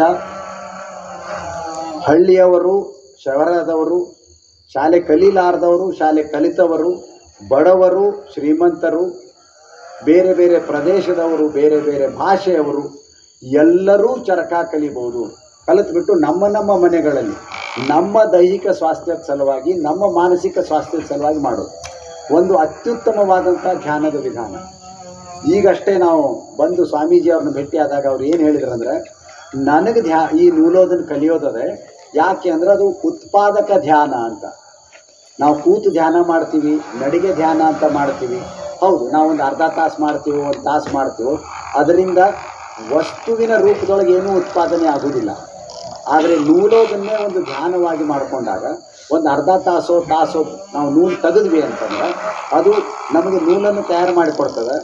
ಆ ನೂಲನ್ನು ನಾವು ಖಾದಿ ಕೇಂದ್ರಕ್ಕೆ ಕೊಟ್ಟರೆ ಅವರು ನಮಗೆ ಬಟ್ಟೆ ನೇಯ್ದು ಕೊಡ್ತಾರೆ. ಆ ಬಟ್ಟೆಯಿಂದ ನಾವು ಅಂಗಿ ಮಾಡಿ ಹಾಕ್ಕೊಳ್ಬೋದು. ಇವತ್ತು ನಾನು ಧರಿಸಿರುವಂಥ ಈ ಅಂಗಿ ನಾನು ಕೈಯಾರೆ ನೂಲು ತೆಗೆದು ಖಾದಿ ಕೇಂದ್ರಕ್ಕೆ ಕೊಟ್ಟು ಮಾಡಿಸಿಕೊಂಡಂಥ ಬಟ್ಟೆ. ಒಂದು ಅಭಿಮಾನದಿಂದ, ಒಂದು ಸಂತೋಷದಿಂದ ನಾನು ಹಂಚ್ಕೊಳ್ತೀನಿ. ಇವತ್ತಷ್ಟೇ ಅಕ್ಬರ್ನಿಗೆ ಅವನು ನೂಲು ತೆಗೆದಂಥ ಏನು ನೂಲು ಕೊಟ್ಟಿದ್ನು ಖಾದಿ ಕೇಂದ್ರಕ್ಕೆ, ಅದರಿಂದ ತೆಗೆದಂಥ ಬಟ್ಟೆ ಬಂದಿದ್ದದ. ಅದು ಎಷ್ಟು ಸಂತೋಷ ಅಂದ್ರೆ ನಾನು ಅದನ್ನು ಕೈಯೊಳಗೆ ಹಿಡಿದು ನೋಡುವಾಗ, ಹೌದಪ್ಪ ಇದು ನಾನು ಕೈಯಾರೆ ಮಾಡಿದ್ದು. ನಾವು ಹೆಂಗೆ ಒಂದು ಸಸಿ ಹಚ್ಚಿ ಬೆಳೆಸ್ತೀವೋ, ಅದು ಮೊದಲನೇ ಸಲ ಹಣ್ಣು ಕೊಟ್ಟಾಗ ಎಷ್ಟು ಸಂತೋಷ ಪಡ್ತೀವಿ. ಇದು ನಾನು ಹಚ್ಚಿದ ಮಾವಿನ ಮರ, ಇದು ಹಣ್ಣು ಕೊಡ್ಲಿಕ್ಕೆ ಶುರು ಮಾಡಿತು, ಅದು ಹಲಸಿನ ಮರ ನಾನು ಮಾಡಿದ್ದಿದ್ದು ಅಂತೇನು ಒಂದು ಸಂತೋಷ ಇರ್ತದೋ ಅದನ್ನು ನಾವು ಅನುಭವಿಸ್ಲಿಕ್ಕೆ ಶುರು ಮಾಡ್ತೀವಿ. ಅದನ್ನು ಮಾಡ್ತಾ ಕೂತಾಗ ಕೆಟ್ಟ ವಿಚಾರಗಳು, ಕೆಟ್ಟ ಆಲೋಚನೆಗಳು, ಖಿನ್ನತೆ ತಾನಾಗಿ ದೂರ ಹೋಗಬೇಕು. ನಾವು ಒಂದು ಪ್ರಶಾಂತವಾದಂಥ ಮನೋಸ್ಥಿತಿಗೆ ಬರ್ತೀವಿ. ಬಹಳ ಒಳ್ಳೆಯ ಒಂದು ಮನರಂಜನೆಯ ವಿಧಾನ ಇದು. ಇವತ್ತು ಬಹಳಷ್ಟು ಮನೆಗಳಲ್ಲಿ ಸಂಜೆಯ ಸಮಯದೊಳಗೆ, ಅದರೊಳಗೂ ಮುಖ್ಯವಾಗಿ ಮಹಿಳೆಯರು ಯಾವುದಕ್ಕೆ ಇವತ್ತು ಆಕರ್ಷಿತರಾಗಿದ್ದಾರೆ, ಬಲಿಯಾಗಿದ್ದಾರೆ ಅಂದರೆ ಆ ಧಾರಾವಾಹಿಗಳು, ಟಿ ವಿ ಧಾರಾವಾಹಿಗಳು. ಅದು ಯಾವುದೋ 1 ಮನೆ 3 ಬಾಗಿಲು, 3 ಮನೆ 6 ಬಾಗಿಲು, ಇಂತಹ ತೀರ ಕೆಟ್ಟ ರೀತಿಯ ಮೌಲ್ಯಗಳನ್ನು ತೋರಿಸ್ತಾ ಇರುವಂಥ ಧಾರಾವಾಹಿಗಳಿಗೆ ಇವತ್ತು ನಾವೆಲ್ಲರೂ ಬಲಿಯಾಗಿದ್ದೀವಿ.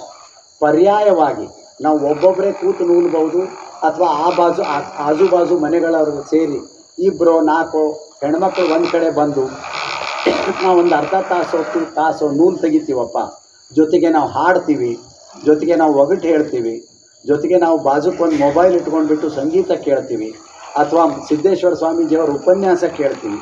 ಏನೆಲ್ಲವನ್ನು ಮಾಡುವಂಥ ಸಾಧ್ಯತೆ ಇದೆ. ಈಗ ಚರಕ ನಡೀತಾ ಇರ್ತದೆ. ನಮ್ಮ ಏಕಾಗ್ರತೆ ಹೆಚ್ಚಾಗ್ತದೆ. ಈ ಚರಕ ನೂಲೋದ್ರೊಳಗೆ ನಾವೇನು ಏಕಾಗ್ರತೆಯನ್ನು ಸಾಧಿಸ್ತೀವೋ ಅದೇ ಏಕಾಗ್ರತೆಯನ್ನು ನಾವು ನಮ್ಮ ಇತರೆ ಕೆಲಸಗಳೊಳಗೂ ನಾವು ತಗೊಂಡು ಹೋಗ್ತೀವಿ. ಬಸವಣ್ಣನವರ ಮಾತು ಬಂತು, ನನಗೆ ಬಹಳ ಮಹತ್ವದ್ದು ಅನಿಸೋದು ನಮ್ಮ ಶರಣರ ಬಗ್ಗೆ.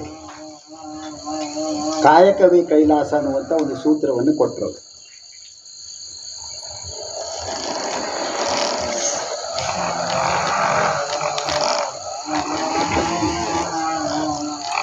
ನಾನು ಮತ್ತೆ ನಮ್ಮ ಶಿಕ್ಷಣ ವ್ಯವಸ್ಥೆ ಎಷ್ಟು ಕೆಟ್ಟದ್ದು ಅನ್ನೋದನ್ನು ಹೇಳ್ತೀನಿ. ಕಾಯಕವೇ ಕೈಲಾಸ, ಇದರ ಅನುವಾದ ಮಾಡಿರಿ ಇಂಗ್ಲೀಷ್ಗೆ ಅಂತಂದ ಕೂಡಲೇ ಏನು ಹೇಳ್ತೀವಿ ನಾವು ಅಂದರೆ ವರ್ಕ್ ಈಸ್ ವರ್ಷಿಪ್ ಅಂತ ಹೇಳ್ತೀವಿ. ಎಷ್ಟು ತಪ್ಪು ಅನುವಾದ ಅದು. ನಾವು ಸ್ವಲ್ಪ ಲಕ್ಷ ಕೊಟ್ಟರೆ ಗೊತ್ತಾಗ್ಬಿಡ್ತದೆ. ವರ್ಕ್ ಈಸ್ ವರ್ಷಿಪ್ ಅನ್ನೋದು ನಾವು ಮೊದಲು ಕೊಟ್ಟು ಅದನ್ನು ಕನ್ನಡಕ್ಕೆ ಅನುವಾದ ಮಾಡಿರಿ ಅಂತ ಹೇಳಿದ್ದಾದರೆ ನಾವೇನು ಅನುವಾದ ಮಾಡ್ತೀವಿ? ಕಾಯಕವೇ ಪೂಜೆ. ಹೌದಾ? ವರ್ಕ್ ಈಸ್ ವರ್ಷಿಪ್ ಅನ್ನೋದರ ಅನುವಾದ ಕಾಯಕವೇ ಪೂಜೆ. ಶರಣರು ಹೇಳಿದ್ದು ಅದಲ್ಲ, ಅವ್ರು ಹೇಳಿದ್ದು ಕಾಯಕವೇ ಕೈಲಾಸ ಅಂತ. ಕಾಯಕವೇ ಪೂಜೆ ಅಂತ ಹೇಳಲಿಲ್ಲ ಅವರು. ನೀವು ಏನು ಮಾಡ್ತೀರೋ ಅದುವೇ ಎಲ್ಲ, ಅದುವೇ ಕೈಲಾಸ ಅಂತ ಹೇಳಿಬಿಟ್ರು. ಕೈಲಾಸದಿಂದ ನಮಗೇನೇನು ಸಿಗಬೇಕಾಗಿದ್ದಿದೆಯೋ ಆ ಮನಃಶಾಂತಿ, ಆ ಅರಿವು, ಆ ಸಮೃದ್ಧಿ, ಆ ಒಟ್ಟು ಸಮಾಜದ ಏಳಿಗೆ, ಅದು ಎಲ್ಲವೂ ಸಿಗ್ತದೆ. ನಾವು ಕಾಯಕವನ್ನು ಪೂಜೆ ಅಂತ ಇಟ್ಕೊಂಡು ಪೂಜೆಯಿಂದ ಮತ್ತೊಂದೇನನ್ನೋ ಪಡಿತೀವಿ ಅನ್ನೋದಿಲ್ಲ. ಕಾಯಕವೇ ಕೈಲಾಸ ಅಂತ. ಈ ಸಂದರ್ಭದೊಳಗೆ ನನಗೆ ನೆನಪಾಗೋದು ಜಪಾನಿನ 12ನೇ ಶತಮಾನದ ಒಬ್ಬ ಝೆನ್ ಗುರು ಡೋಗೆನ್ ಅಂತ. ತಾವೆಲ್ಲರೂ ಯೂಟ್ಯೂಬ್ದೊಳಗೆ ಒಂದು ಫಿಲ್ಮ್ ನೋಡ್ಬೋದು, ಡೋಗೆನ್ ಅಂತ. 12ನೇ ಶತಮಾನದ ಝೆನ್ ಸಂತ ಗುರು ಅವನು. ಅವನು ಹೇಳುವಂಥ 2 ಬಹಳ ಮಹತ್ವದ ಮಾತುಗಳು ನನಗೆ, ನನ್ನ ಬದುಕಿಗೆ ಅವು ಒಂದು ರೀತಿಯ ದಾರಿ ದೀವಿಗೆ. ಅವನೇನು ಹೇಳ್ತಾನಂತಂದ್ರೆ, ನನ್ನ ಸದ್ಗತಿಯ ಸಲುವಾಗಿ, ನನ್ನ ಮೋಕ್ಷಕ್ಕಾಗಿ, ನನ್ನ ಸಾಕ್ಷಾತ್ಕಾರಕ್ಕಾಗಿ ನಾನೇ ಪ್ರಯತ್ನ ಮಾಡಬೇಕೇ ಹೊರತು ಇನ್ನೊಬ್ಬರು ಪ್ರಯತ್ನ ಮಾಡಿ ಅದು ನನಗೆ ಸಿಗುವಂಥ ಮಾತಲ್ಲ ಅಂತನ್ನೋದು ಒಂದು. ಎರಡನೇದು, ಏನೇ ಮಾಡೋದಿದ್ರು ನಾನು ಈಗ ಮಾಡಬೇಕೇ ಹೊರತು ಅದನ್ನು ನಾಳೆ ಮಾಡ್ತೀನಿ, ನಾಡಿದ್ದು ಮಾಡ್ತೀನಿ ಅಂತಂದ್ರೆ ನಡೆಯೋದಿಲ್ಲ. ಅಂದ್ರೆ ಈ ಡೋಗೆನ್ ಅಂತನ್ನುವಂಥ ಯುವಕ ಒಬ್ಬ ವೃದ್ಧ ಝೆನ್ ವ್ಯಕ್ತಿಯನ್ನು ಭೇಟಿಯಾದಾಗ ಕೇಳ್ತಾನವ, ಇಷ್ಟು ಬಿಸಿಲೊಳಗೆ ನೀನು ಯಾಕೆ ಏನೋ ಕೆಲಸ ಮಾಡ್ತಾ ನಿಂತಿದೆಯಪ್ಪ, ಸ್ವಲ್ಪ ನೆರಳೊಳಗೆ ಹೋಗಿ ವಿಶ್ರಾಂತಿ ತೊಗೋಬಾರ್ದ ಅಂತ ಕೇಳಿದಾಗ ಆ ವ್ಯಕ್ತಿ ಹೇಳೋದೇನೆಂದರೆ, ಈಗ ಮಾಡಲಿಲ್ಲ ಅಂದ್ರೆ ನಾನು ಯಾವಾಗ ಮಾಡಾವಿದ್ದೀನಿ ಅಂತ. ನಾಳೆ ಅನ್ನೋದಿಲ್ಲ, ನಾಡಿದ್ದು ಅನ್ನೋದಿಲ್ಲ, ಏನಿದ್ರು ಈಗ ಇಲ್ಲಿ ವರ್ತಮಾನ ಮಾತ್ರ, ಈ ಗಳಿಗೆ ಮಾತ್ರ. ಈ 2 ವಾಕ್ಯಗಳನ್ನು ಅವನೇ ಡೋಗೆನ್ನೂ ಇನ್ನೊಂದು ಮಾತನ್ನು ಹೇಳ್ತಾನೆ. ಅನೇಕರಿಗೆ ಬಟಾಟೆ ಹೆಚ್ಚೋದು ಅದು ಕಾಯಕ ಆಗ್ತದೆ, ಬಟಾಟೆ ಹೆಚ್ಚಿದ ನಂತರ ಅವ್ರು ಬೇರೆ ಪೂಜೆ ಮಾಡ್ತಾರೆ. ಆದರೆ ನನಗೆ ಬಟಾಟೆ ಹೆಚ್ಚೋದೇ ಆಧ್ಯಾತ್ಮ ಅಂತ, ಅದನ್ನು ಬಿಟ್ಟು ಬೇರೆದಿಲ್ಲ. ಕಾಯಕವೇ ಕೈಲಾಸ ಅಂತ, ಅದನ್ನು ಬಿಟ್ಟು ಬೇರೆ ಆಧ್ಯಾತ್ಮ ಬೇಕಾಗಿಲ್ಲ ನನಗೆ ಅಂತ. ಕಾಯಕದೊಳಗೆ ಸಕಲವನ್ನೂ ಕಂಡಿದ್ದು. ಈಗಾಗಲೇ ತಮ್ಮ ಮಾತಿನೊಳಗೆ ಅದು ಬಹಳ ಅದ್ಭುತವಾದಂಥ ಒಂದು ವಚನ ಅದ, ಕಾಯಕದಲ್ಲಿ ನಿರತನಾದೊಡೆ. ಗುರುವಾದರೂ ಮರಿಬಾರ್ದು, ಮರಿಬೇಕು. ಮತ್ತೊಬ್ರು ಯಾರೋ ಬಂದರೂ ಅದರಿಂದ ಬಿಟ್ಟು ಹೊರಗೆ ಬರುವುದಿಲ್ಲ. ಎಷ್ಟು ಅದ್ಭುತವಾದಂಥ ಒಂದು ವಚನ ಅಂತಂದರೆ ಅದು. ಕಾಯಕವೇ ಕೈಲಾಸ ಅನ್ನೋದು ವರ್ಕ್ ಈಸ್ ವರ್ಷಿಪ್ ಅಲ್ಲ. ಕಾಯಕವೇ ಕೈಲಾಸ ಅಂದ್ರೆ work is heaven, work is bliss, work is ultimate. ಅದರ ಆಚೆಗೆ ನಾವು ಮತ್ತೇನನ್ನು ಹುಡುಕಬೇಕಾಗಿಲ್ಲ ನಮ್ಮ ಬದುಕಿನೊಳಗೆ. ಚರಕ ನಮಗೆ ಕೊಡೋದು ಅದನ್ನು. ನೀವು ಒಬ್ಬೊಬ್ಬರೇ ಮಾಡಿರಿ, ಗುಂಪಾಗಿ ಮಾಡಿರಿ, ನೀವು ಒಬ್ಬರೇ ನಸಿಕಿನೊಳಗೆ ಎದ್ದು ಬಿಟ್ಟು. ನನ್ನ ವಿಧಾನ ಅಂದ್ರೇನು, ಬೆಳಿಗ್ಗೆ 5:30ಗೆ ಎದ್ದೆ ಅಂತಂದರೆ 6ರಿಂದ 6:30, 6:45 ತನಕ ನಾನು ಒಬ್ಬನೇ ಚರಕ ಮಾಡೋದು. ಆ ಪ್ರಶಾಂತ ಸಮಯ ನನ್ನಷ್ಟಕ್ಕೆ ನಾನು, ನನ್ನೊಳಗೇ ನಾನು ಹೋಗಿಬಿಟ್ಟು ಅದೇ ಧ್ಯಾನ. ಇದು ಚರಕದಿಂದ ಸಾಧ್ಯ ಆಗ್ತದೆ. ಮಕ್ಕಳಿಗೆ, ಇವತ್ತಿನ ಮಕ್ಕಳು ಬಹಳ ಚಂಚಲ, ಅವರಿಗೆ ಯಾವಾಗಲೂ ಮೊಬೈಲ್ ಒಳಗೆ ಸಿಕ್ಕೊಂಡ್ಬಿಟ್ಟಿರ್ತಾರೆ. ಅವ್ರಿಗೆ ಅದೊಂದು ಚಟ ಆಗಿಬಿಟ್ಟಿದ್ದದ. ನೀವು ಮಕ್ಕಳಿಗೆ ಚರಕ ಕೊಟ್ಟು ನೋಡಿರಿ.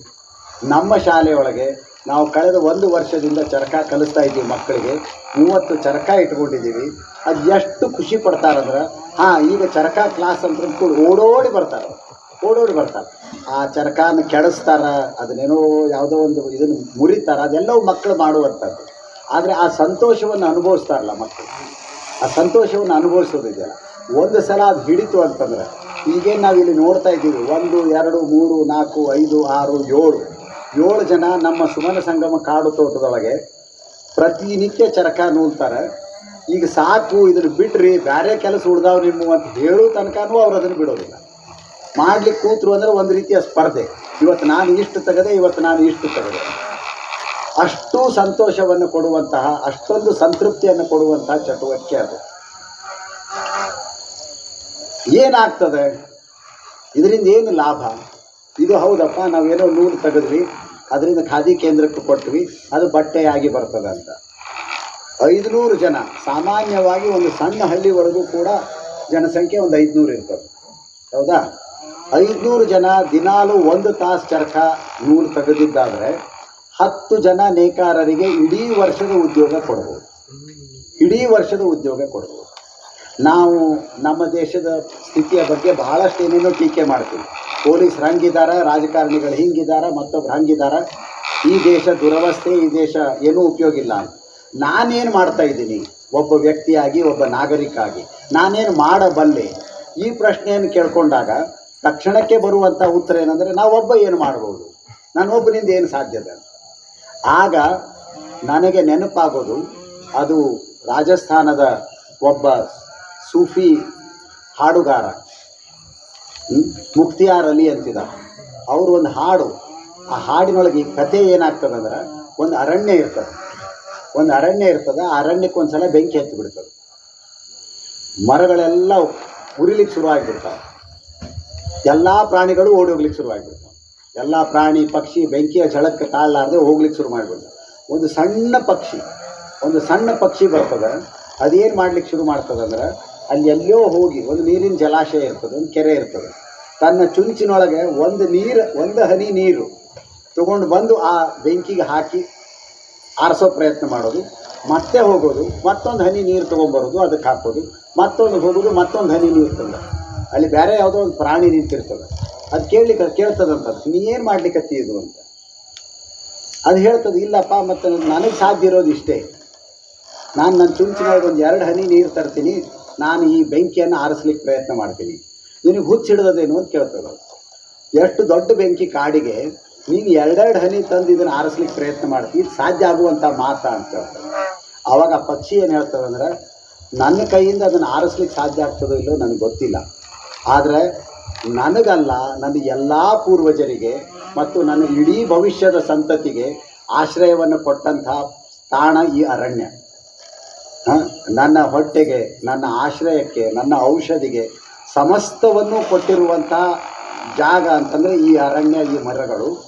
ಅದಕ್ಕೆ ಬೆಂಕಿ ಹತ್ತಿದಾಗ ನಾನು ಹೋಗಿಬಿಟ್ಟೆ ಅಂತಂದ್ರೆ ಅದು ಏನು ಮಾಡಿದಂಗೆ ಆಗ್ತದೆ. ಆ ಪಾಪವನ್ನು ನಾನು ಮಾಡೋದಿಲ್ಲ, ನನ್ನ ಕೈಲಾದಷ್ಟು ಮಾಡ್ತೀನಿ. 2 ಹನಿ, ಹೌದಪ್ಪ ನಾನು 2 ಹನಿ ತಂದು ಹಾಕ್ತೀನಿ. ಆಗ ಆ ಪ್ರಾಣಿ ಓಡಿ ಹೋಗಿ ಆ ಕಥೆಯನ್ನು ಬಾಕಿ ಎಲ್ಲ ಪ್ರಾಣಿಗಳಿಗೆ ಹೇಳಿ, ಅವೆಲ್ಲ ಪ್ರಾಣಿಗಳು ಬಂದು, ಆನೆನೂ ಬರ್ತದೆ ಮತ್ತು ಒಂಟೆನೂ ಬರ್ತದೆ, ಎಲ್ಲವೂ ಬಂದು ಕೈಲಾದಷ್ಟು ಪ್ರಯತ್ನ ಮಾಡಿ ಆ ಅರಣ್ಯ ಸುಡೋದನ್ನು ನಿಲ್ಲಿಸ್ತಾವೆ ಅಂತ. ಹಾಗೆ ಒಬ್ಬರಾಗಿ ನಾವೇನು ಮಾಡ್ಬೋದು? ನಾವು 500 ಜನ ಸೇರಿದರೆ ನಾವು 10 ಜನ ನೇಕಾರರಿಗೆ ಉದ್ಯೋಗ ಕೊಡ್ಬೋದು. ಕೇವಲ ನೇಕಾರರಿಗೆ ಕೊಡೋದಿಲ್ಲ, ನಾವು ಹತ್ತಿ ಬೆಳೆಯುವ ರೈತರ ಜೊತೆ ನಮ್ಮ ಜೀವಂತ ಸಂಬಂಧ ಏರ್ಪಾಡಾಗ್ತದೆ. ಅದು ಕೇವಲ ಮಾತಿನೊಳಗೆ ನಾವು ರೈತರಿಗೆ ಸಹಾಯ ಮಾಡಬೇಕು ಅಲ್ಲ. ನಾನು ದಿನಾಲೂ ನೂಲು ತೆಗಿಲಿಕ್ಕೆ ಹತ್ತೆ ಅಂತಂದ್ರೆ ಹತ್ತಿ ಬೆಳೆಯುವ ರೈತರಿಗೆ ನಾವು ಸಹಾಯ ಮಾಡ್ತೀವಿ, ಆ ಚರಕ ಮಾಡುವಂಥ ಬಡಿಗರಿಗೆ ಸಹಾಯ ಮಾಡ್ತೀವಿ, ಅದರೊಳಗೇನೋ ಕಬ್ಬಿಣದ ಭಾಗಗಳವ ಅದನ್ನು ಮಾಡುವಂಥ ಕಂಬಾರರಿಗೆ ಸಹಾಯ ಮಾಡ್ತೀವಿ, ನೂಲು ತೆಗೆದ ಮೇಲೆ ಅದನ್ನು ಖಾದಿ ಕೇಂದ್ರಕ್ಕೆ ಕೊಡ್ತೀವಿ, ನೇಕಾರರಿಗೆ ಸಹಾಯ ಮಾಡ್ತೀವಿ, ಬಣ್ಣ ಹಾಕುವವ್ರಿಗೆ ಸಹಾಯ ಮಾಡ್ತೀವಿ. ಒಂದು ಇಡೀ ಸರಪಳಿ, ಉದ್ಯೋಗದ ಒಂದು ದೊಡ್ಡ ಸರಪಳಿಯನ್ನು ನಾವು ತಯಾರು ಮಾಡಿದ್ದೇವೆ. ಕ್ರಾಂತಿ ಅಂತನ್ನೋದು ಮಾರ್ಗರೆಟ್ ಮೀಡ್ ಹೇಳುವಂಥ ಒಂದು ಮಾತದ. ಭಾಳ ದೊಡ್ಡ ಸಮಾಜ ತಜ್ಞೆ ಅವಳಿಗೆ ಯಾರೋ ಒಂದು ಸಂದರ್ಶನದೊಳಗೆ ಕೇಳ್ತಾರೆ, ಕ್ರಾಂತಿಯನ್ನು ಮಾಡಲಿಕ್ಕೆ ಭಾಳ ದೊಡ್ಡ ಜನಸಮುದಾಯ ಬೇಕಾಗ್ತದಲ್ಲ ಅಂತ. ಅವಾಗ ಅವಳು ಕೊಟ್ಟಂಥ ಉತ್ತರ ಏನಂದ್ರೆ, ಯಾವುದೇ ಕ್ರಾಂತಿಯು ಮೊದಲು ಕೆಲವು ಜನರಿಂದ ಶುರುವಾಗಿರ್ತದೆ. 4-6 ಜನ ಕೂತ್ಕೊಂಡು ಬಿಟ್ಟು ಚರ್ಚೆ ಮಾಡ್ತಾರೆ, ಒಂದು ವಿಚಾರ ಬಂದುಬಿಡ್ತದೆ, ಅದು ಮುಂದೆ ಎಲ್ಲರಿಗೂ ಗೊತ್ತಾದ ಮೇಲೆ ದೊಡ್ಡದೊಂದು ಕ್ರಾಂತಿ ಶುರುವಾಗ್ತದೆ. ಹಾಗಾಗಿ ನಾವು ಭಾರತ ಅಂತ ನಾವೇನು ಇವತ್ತು ಬಹಳ ಪ್ರೀತಿಯಿಂದ, ಬಹಳ ಅಭಿಮಾನದಿಂದ ಬೋಲೋ ಭಾರತ್ ಮಾತಾ ಕಿ ಜೈ ಅಂತ ಘೋಷಣೆ ಹಾಕ್ತೀವೋ, ಹೌದು, ನಾವು ಘೋಷಣೆ ಹಾಕೋಣಂತ, ಅದರಿಂದ ನಮಗೇನೋ ಒಂದು ಉತ್ಸಾಹ, ಒಂದು ಹುರುಪು ಸಿಗ್ತದೆ. ಆದರೆ ಬರೀ ಘೋಷಣೆ ಹಾಕೋದ್ರಿಂದ ನಮ್ಮ ವಾಸ್ತವಿಕ ಪರಿಸ್ಥಿತಿ ಬದಲಾಗೋದಿಲ್ಲ. ಅದರ ಜೊತೆಗೆ ಕ್ರಿಯಾರೂಪದ ಒಂದು ಪ್ರಯತ್ನ ಶುರು ಆಗಬೇಕು ಅಂತ. ಇದು ಬಹಳ ಮಹತ್ವದ್ದು. ಅದನ್ನು ಚರಕ ಕೊಡ್ತದೆ ಅಂತ. ಚರಕಾದ ಇನ್ನೊಂದು ಅತ್ಯಂತ ಮುಖ್ಯವಾದಂಥ ಸಂಗತಿ ಯಾವುದು ಅಂದರೆ, ಅದು ಸಮಾನತೆಯನ್ನು ತಂದುಕೊಡ್ತದೆ. ಬೇರೆ ಯಾವ ಚಟುವಟಿಕೆಯು ಎಲ್ಲರಿಗೂ ಸಲ್ಲುವಂಥ ಚಟುವಟಿಕೆ ಆಗಲಾರದು. ಅಪ್ಪ ನನಗೆ ಕೈದೋಟ ಮಾಡಲಿಕ್ಕೆ ಶಕ್ಯದ, ನನ್ನ ಮನೆ ಮುಂದಿನ ಅಷ್ಟು ಜಾಗದ ನಾನು ಮಾಡಬಲ್ಲೆ, ಮತ್ತೊಬ್ರು ಯಾರಿಗೋ ಹೆಚ್ಚು ಜಾಗ ಇದ್ದವ್ರು ಅವ್ರು ತೋಟ ಮಾಡ್ಕೊಳ್ತಾರೆ. ಆದರೆ ಎಲ್ಲರಿಗೂ ಸಾಧ್ಯವಾಗುವಂಥ ಚಟುವಟಿಕೆ ಅಲ್ಲ ಅದು. ಎಲ್ಲರಿಗೂ ಸಾಧ್ಯವಾಗುವಂಥದ್ದು ಯಾವುದಪ್ಪ ಇವತ್ತು ಅಂತಂದರೆ, ನಾನು ಹೇಳಿದ ಹಾಗೆ 8 ವರ್ಷ ವಯಸ್ಸಿನಿಂದ 80 ವರ್ಷ ವಯಸ್ಸಿನ ತನಕ ಹಳ್ಳಿಯವರು, ಶಹರದವರು, ಹೆಂಗಸರು, ಗಂಡಸರು, ಶಾಲೆ ಕಲಿತವರು, ಶಾಲೆ ಕಲೀಲಾರದವರು, ಬಡವರು, ಶ್ರೀಮಂತರು, ಸಾಮಾನ್ಯ ನಾಗರಿಕರು, ರಾಷ್ಟ್ರಪತಿ ಮತ್ತು ಪ್ರಧಾನಮಂತ್ರಿ ಎಲ್ಲರೂ ಮಾಡಬೇಕಾದಂಥ ದಿನನಿತ್ಯದ ಚಟುವಟಿಕೆ ಯಾವುದಪ್ಪ ಅಂದರೆ ಇದು ನೂಲೋದು. ಆವಾಗ ನಾವು ನಿಜವಾದ ಅರ್ಥದವರು ಯಾವುದನ್ನು ಬಾಬಾ ಸಾಹೇಬ್ ಅಂಬೇಡ್ಕರ್ ಅವರು ಕನಸು ಕಂಡಿದ್ದರು, ಸಮಾನತೆ ಬರಬೇಕು ನಮ್ಮ ದೇಶದೊಳಗೆ, ಅದನ್ನು ನಿಜವಾದ ಕ್ರಿಯಾರೂಪದ ಸಮಾನತೆಯನ್ನು ತಂದುಕೊಳ್ಳಿಕ್ಕೆ ನಮಗೆ ಸಾಧ್ಯ. ಆಗ ಸಣ್ಣವ್ರು ದೊಡ್ಡವ್ರಿಗೆ ಹೋಗಿ ಏನೋ ಒಂದನ್ನು ಕಲಿಸಿಬಿಡ್ತಾರೆ. ನಮ್ಮ ಸುನೀಲ್ ಹೋಗಿಬಿಟ್ಟು 65 ವರ್ಷದ ವ್ಯಕ್ತಿಗೆ ಚರಕ ನೂಲೋದನ್ನು ಹೋದ ವಾರ ಕಲಿಸಿಬಲ್ಲ. ಶಿಕ್ಷಣ ಅರ್ಹತೆ ಏನಿಲ್ಲ, ಅವ್ರದ್ದು PhDನೋ ಮತ್ತೊಂದು ಕಲಿತವ್ರು. ಈ ಕಲಿಸೋದಿದೆಯಲ್ಲ, ಆ ಸಮಾನತೆ ತಾನಾಗಿ ಬರ್ತದೆ. ಆ ಸಂಬಂಧಗಳು ಗಟ್ಟಿ ಆಗ್ತಾ ಹೋಗ್ತವೆ, ನಂಟು ಬೆಳೀತವೆ. ಹೌದಪ್ಪ, ನಾವೆಲ್ಲರೂ ಒಂದೇ ಸಮಾಜದ ನಾಗರಿಕರು ಅಂತ. ಇವತ್ತಷ್ಟೇ ಯಾರ್ದೋ ಜೊತೆ ಮಾತಾಡಿದ ಬಳಿಕ ನನಗೆ ಹೊಳೆದಂತಹ ಒಂದು ಸಣ್ಣ ಕವನದ 2 ಸಾಲುಗಳು ಮಾತ್ರ. ನಾವೆಲ್ಲರೂ ಒಂದೇ ಹೂವಿನ ದಳಗಳು, ಬಣ್ಣ ಬೇರೆ ಬೇರೆ, ಆಕಾರ ಬೇರೆ ಬೇರೆ, ಕೆಲವು ಗಿಡ್ಡ ಕೆಲವು ಉದ್ದ, ಆದರೆ ಪರಿಮಳ ಮಾತ್ರ ಒಂದೇ ಅಂತ. ಹೂವಿನ ಪರಿಮಳ ಮಾತ್ರ ಒಂದೇ. ನಾವು ಒಂದು ಸಮಾಜದೊಳಗೆ ನಮ್ಮ ಆರ್ಥಿಕ ಪರಿಸ್ಥಿತಿ ಮತ್ತೊಂದು ಹೆಚ್ಚು ಕಡಿಮೆ ಇರ್ತದೆ, ಮತ್ತೊಂದು ಇರ್ತದೆ. ಆದರೆ ಎಲ್ಲರೂ ಕೂಡಿ ಈ ರೀತಿಯ ಒಂದು ಚಟುವಟಿಕೆಯನ್ನು ಮಾಡಲಿಕ್ಕೆ ಶುರು ಮಾಡಿದ್ದಾದರೆ ಅದು ಒಂದು ದೊಡ್ಡ ಅದ್ಭುತವನ್ನು ಸಾಧಿಸ್ಲಿಕ್ಕೆ ನಮಗೆ ಸಾಧ್ಯ ಆಗ್ತದೆ ಅನ್ನುವಂಥ ಗಟ್ಟಿ ನಂಬಿಕೆ ನನ್ನದು. ಇವತ್ತು ಬಹಳ ಸಂತೋಷದಿಂದ ನಾನು ಯಾಕೆ ಇಲ್ಲಿ ನಿಂತಿದ್ದೀನಿ ಅಂತಂದರೆ, ಸ್ವಾಮೀಜಿಯವರು ನನಗೆ ಚರಕ ಕಲಿಬೇಕಂತ ತಲೆಯೊಳಗೆ ಬಂದದ ಅಂತ ಹೇಳಿದರು. ಅದಕ್ಕೆ ಈಗಾಗಲೇ ಒಂದು 2 ತಿಂಗಳು ಹಿಂದಿನ ಮಾತು, 2-3 ತಿಂಗಳ ಹಿಂದಿನ ಮಾತು. ನನಗೆ ಎಷ್ಟು ಖುಷಿ ಆಗಿಬಿಡ್ತಂದ್ರೆ, ಇವರೇನಾದರೂ ಕಲಿತು ಬಿಟ್ರೆ ಇವತ್ತು ಇಡೀ ನಮ್ಮ ನಾಡಿನೊಳಗೆ ಬೇರೆ ಯಾವ ಮಠದ ಗುರುಗಳು, ಅದು ಬೇರೆ ಯಾವುದೇ ಜಾತಿ ಮತ ಪಂಗಡಕ್ಕೆ ಸೇರಿದವರಾಗಿರ್ಬೋದು, ಯಾರೂ ಚರಕ ಅನ್ನೋದ್ರ ಬಗ್ಗೆ ವಿಚಾರ ಮಾಡಿಲ್ಲ, ಕನಸು ಕಂಡಿಲ್ಲ. ಚರಕದ ಬಗ್ಗೆ ಚಕಾರ ಎತ್ತಿಲ್ಲ. ಇವರೇನಾದರೂ ಇದನ್ನು ಒಂದು ಸಾಧನ ಅಂತ ತೊಗೊಂಡ್ರೆ, ಒಂದು ಅಸ್ತ್ರ ಅಂತ ತೊಗೊಂಡ್ಬಿಟ್ರಂದ್ರೆ ಒಂದು ದೊಡ್ಡ ಕ್ರಾಂತಿ ನಮ್ಮ ದೇಶದೊಳಗೆ, ನಮ್ಮ ನಾಡಿನೊಳಗೆ ಆಗ್ಲಿಕ್ಕೆ ಸಾಧ್ಯ. 12ನೇ ಶತಮಾನದೊಳಗೆ ಶರಣರು ಯಾವ ಕ್ರಾಂತಿಯನ್ನು ಪ್ರಯತ್ನ ಮಾಡಿದ್ರು, ಯಾವ ಕನಸನ್ನು ಕಂಡಿದ್ರು, ಅದು ಸಾಧ್ಯ ಆಗ್ತದೆ ಅಂತ, ಅದು ಸಾಧ್ಯ ಆಗ್ತದೆ. ಹಾಗಾಗಿ ಬಹಳ ದೊಡ್ಡ ಆಶಾಭಾವನೆಯಿಂದ ನಾನು ಇವತ್ತಿಲ್ಲಿ ಬಂದಿದ್ದೆ. ಪಾಪ ಏನೋ ಒಂದು ವಿಶೇಷವಾದದ್ದು ಸಾಧ್ಯ ಆಗೋದಂಥ ಒಂದು ಗಳಿಗೆ, ಒಂದು ಮುಹೂರ್ತ ಇಲ್ಲಿ ಬಂದಿದ್ದದು, ಇಲ್ಲಿ ಒಂದು ಅದ್ಭುತ ಘಟಿಸಲಿದೆ ಅಂತ ಅನ್ನೋದು ನನಗೆ ಖಾತ್ರಿಯಾಗಿಬಿಟ್ಟೆ. ಆಗಲಿಕ್ಕಿಲ್ಲ, ಆಗಬಹುದು. ಯಾಕೆ ಆಶಾವಾದಿಗಳಾಗಿರ್ತಾರೆ? ಆಗೋದೇ ಇಲ್ಲ ಅಂತ ನಿರಾಶಾ ಭಾವನೆಯಿಂದ ಯಾಕೆ ನಾವು ಹೆಜ್ಜೆ ಇಡಬೇಕು? ಆಗ್ತದೆ. ಖಚಿತವಾಗಿಯೂ ಸ್ವಾಮೀಜಿಯವರಿಗೆ ಚರಕದಿಂದ ನೂಲು ತೆಗೆಯೋದು ಸಾಧ್ಯ ಆಗ್ತದೆ. ಅವರಿಂದಾಗಿ ಮುಂದೆ ಇಷ್ಟೇ ಜನ ಕೂತಿದ್ದೀವಲ್ಲ, ನಾವು ಒಂದು 50 ಜನ ಇದ್ದೀವೋ ಏನೋ ಇವತ್ತು. 50 ಅಲ್ಲ, 500 ಅಲ್ಲ, 5,000 ಅಲ್ಲ, 5 ಲಕ್ಷ ಜನ ಅವರ ಪ್ರೇರಣೆಯಿಂದಾಗಿ ಸ್ವಾವಲಂಬನೆಯನ್ನು ಸಾಧಿಸೋ ಸಲುವಾಗಿ, ಸಮಾನತೆಯನ್ನು ಸಾಧಿಸೋ ಸಲುವಾಗಿ ಚರಕ ಅನ್ನೋದನ್ನು ನಮ್ಮ ದಿನನಿತ್ಯದ ಕಾಯಕವನ್ನಾಗಿ ಮಾಡ್ಕೊಳ್ಳಿಕ್ಕೆ ಸಾಧ್ಯ ಆಗ್ತದೆ. ಹಾಗಾಗಿ ಇವತ್ತು ನಾವೆಲ್ಲರೂ ಒಂದು ತಂಡವಾಗಿ ಬಂದ್ವಿ. ಕೇವಲ ಉಪನ್ಯಾಸ ನೀಡೋದು ಬೇಡ, ಜೊತೆಗೆ ಅದನ್ನು ಕೃತಿ ರೂಪದೊಳಗೆ ನಿಮಗೆ ತೋರಿಸೋಣ. ಅದು ಎಷ್ಟು ಸಂತೋಷ, ಅದೆಷ್ಟು ಸಂತೃಪ್ತಿ ಅನ್ನೋದನ್ನು ನೀವು ಕಣ್ಣಾರೆ ನೋಡ್ರಿ.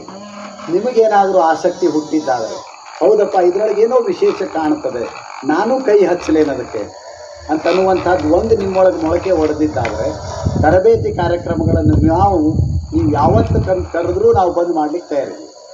ನಮ್ಮ ಎಲ್ಲ ಕಲಿಗಳು ತರಬೇತಿ ಕೊಡುವಷ್ಟು ತಯಾರಾಗಿದ್ದಾವೆ. ನಾನು ಮತ್ತೊಮ್ಮೆ ಹೇಳ್ತೀನಿ, ಇದಕ್ಕೆ ದೊಡ್ಡದಾದಂಥ ಯಾವುದೇ ಇದನ್ನು ಬೇಕಾಗಿಲ್ಲ. ಕೇವಲ 2 ದಿವಸ 8 ತಾಸು ನಾವು ಎಲ್ಲರೂ ಕಲಿಬೋದು.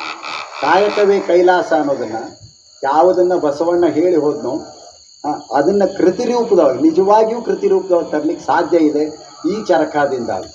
ಹಾಗಾಗಿ ಇವತ್ತು ಜಾಗತಿಕವಾಗಿ, ರಾಷ್ಟ್ರೀಯವಾಗಿ, ಸಾಮಾಜಿಕವಾಗಿ ಮತ್ತು ಅತ್ಯಂತ ಮುಖ್ಯವಾಗಿ ವೈಯಕ್ತಿಕವಾಗಿ ನಾವು ಸಮೃದ್ಧಿಯನ್ನು ಸಾಧಿಸಬೇಕು ಅಂತಾದರೆ ಸಂತೃಪ್ತಿಯನ್ನು ಪಡಿಬೇಕು ಅಂತಾದರೆ, ನೆಮ್ಮದಿಯನ್ನು ಪಡಿಬೇಕು ಅಂತಾದರೆ ಚರಕ ಅತ್ಯಂತ ಒಳ್ಳೆಯ ಸಾಧನ ಅಂತ ಹೇಳ್ತಾ ನನ್ನ ಈ ಹುಚ್ಚನ್ನು ಒಂದಿಷ್ಟಾದರೂ ನಿಮಗೆ ದಾಟಿಸಿದ್ದೀನಿ ಅನ್ನುವಂಥ ಒಂದು ವಿಶ್ವಾಸದೊಂದಿಗೆ ನಾನು ನನ್ನ ಮಾತುಗಳನ್ನು ಮುಗಿಸ್ತಾ ಇದ್ದೀನಿ. ಮತ್ತೊಮ್ಮೆ ಸ್ವಾಮೀಜಿಯವರಿಗೆ, ಈ ಮಠದ ಎಲ್ಲ ಸಿಬ್ಬಂದಿಯವರಿಗೆ ಮತ್ತು ನಿಮಗೆಲ್ಲರಿಗೂ ಅತ್ಯಂತ ಹೃತ್ಪೂರ್ವಕವಾದಂಥ ಧನ್ಯವಾದಗಳನ್ನು ಹೇಳ್ತೀನಿ. ಮುಗಿಸುವ ಮೊದಲು ಒಂದು ಹಾಡು ಹಾಡ್ತೀನಿ ನಾನು ಚರಕಾದ ಬಗ್ಗೆ. ಇದು ಬರೀ ಬಟ್ಟೆಯಲ್ಲವೋ ಅಣ್ಣ, ಇದು ಬರೀ ಬಟ್ಟೆಯಲ್ಲವೋ, ಇದು ಬರೀ ಬಟ್ಟೆಯಲ್ಲವೋ ಅಣ್ಣ, ಇದು ಬರೀ ಬಟ್ಟೆಯಲ್ಲವೋ. ನಮ್ಮೀ ನೆಲದ 1000 ವರುಷದ, ನಮ್ಮೀ ನೆಲದ 1000 ವರುಷದ ನೋವು ನಲಿವಿನ ಚರಿತೆಯೋ, ಇದು ನೋವು ನಲಿವಿನ ಚರಿತೆಯೋ. ಇದು ಬರೀ ಬಟ್ಟೆಯಲ್ಲವೋ ಅಣ್ಣ, ಇದು ಬರೀ ಬಟ್ಟೆಯಲ್ಲವೋ. ಕಪ್ಪು ಮಣ್ಣು ಬಿರಿದು ನೀಡಿದ, ಕಪ್ಪು ಮಣ್ಣು ಬಿರಿದು ನೀಡಿದ ಬಿಳಿಯ ಹೂವಿನ ಗೀತೆಯೋ, ಇದು ಬಿಳಿಯ ಹೂವಿನ ಗೀತೆಯೋ. ಇದು ಬರೀ ಬಟ್ಟೆಯಲ್ಲವೋ ಅಣ್ಣ, ಇದು ಬರೀ ಬಟ್ಟೆಯಲ್ಲವೋ. ಬಿಸಿಲಲ್ಲಿ ಬೆಂದ ದೇಹಗಳಿಂದ, ಬಿಸಿಲಲ್ಲಿ ಬೆಂದ ದೇಹಗಳಿಂದ ಸುರಿದ ಬೆವರಿನ ಧಾರೆಯೋ, ಇದು ಸುರಿದ ಬೆವರಿನ ಧಾರೆಯೋ. ಇದು ಬರೀ ಬಟ್ಟೆಯಲ್ಲವೋ ಅಣ್ಣ, ಇದು ಬರೀ ಬಟ್ಟೆಯಲ್ಲವೋ. ನೇಯ್ದು ನಲುಗಿದ ಕೈಗಳಿಂದ, ನೇಯ್ದು ನಲುಗಿದ ಕೈಗಳಿಂದ ಹರಿದ ನೆತ್ತರ ಸಾಗರವೋ, ಇದು ಹರಿದ ನೆತ್ತರ ಸಾಗರವೋ. ಇದು ಬರೀ ಬಟ್ಟೆಯಲ್ಲವೋ ಅಣ್ಣ, ಇದು ಬರೀ ಬಟ್ಟೆಯಲ್ಲವೋ. ಅರಿವು ಅರಿವೆಯಾಗಿ, ಅರಿವು ಅರಿವೆಯಾಗಿ ಕಾಯಕವೇ ಕೈಲಾಸವಾಗಿ, ಕಾಯಕವೇ ಕೈಲಾಸವಾಗಿ ಮುಕುತಿ ತೋರುವ ದಾರಿಯೋ, ಇದು ಮುಕುತಿ ತೋರುವ ದಾರಿಯೋ. ಇದು ಬರೀ ಬಟ್ಟೆಯಲ್ಲವೋ ಅಣ್ಣ, ಇದು ಬರೀ ಬಟ್ಟೆಯಲ್ಲವೋ, ಇದು ಬರೀ ಬಟ್ಟೆಯಲ್ಲವೋ. ನಮಸ್ಕಾರ.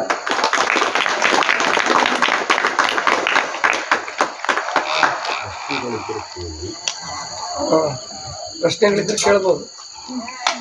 ಯಾರಿಗಾದ್ರೆ ಏನಾರು ಮಾತಾಡಬೇಕು ಅನಿಸಿದರೆ ಡಾಕ್ಟರ್ ಜೊತೆ ನಿಮ್ಮ ಸಂಶಯಗಳನ್ನ ನಿವಾರಿಸ್ಕೊಂಡು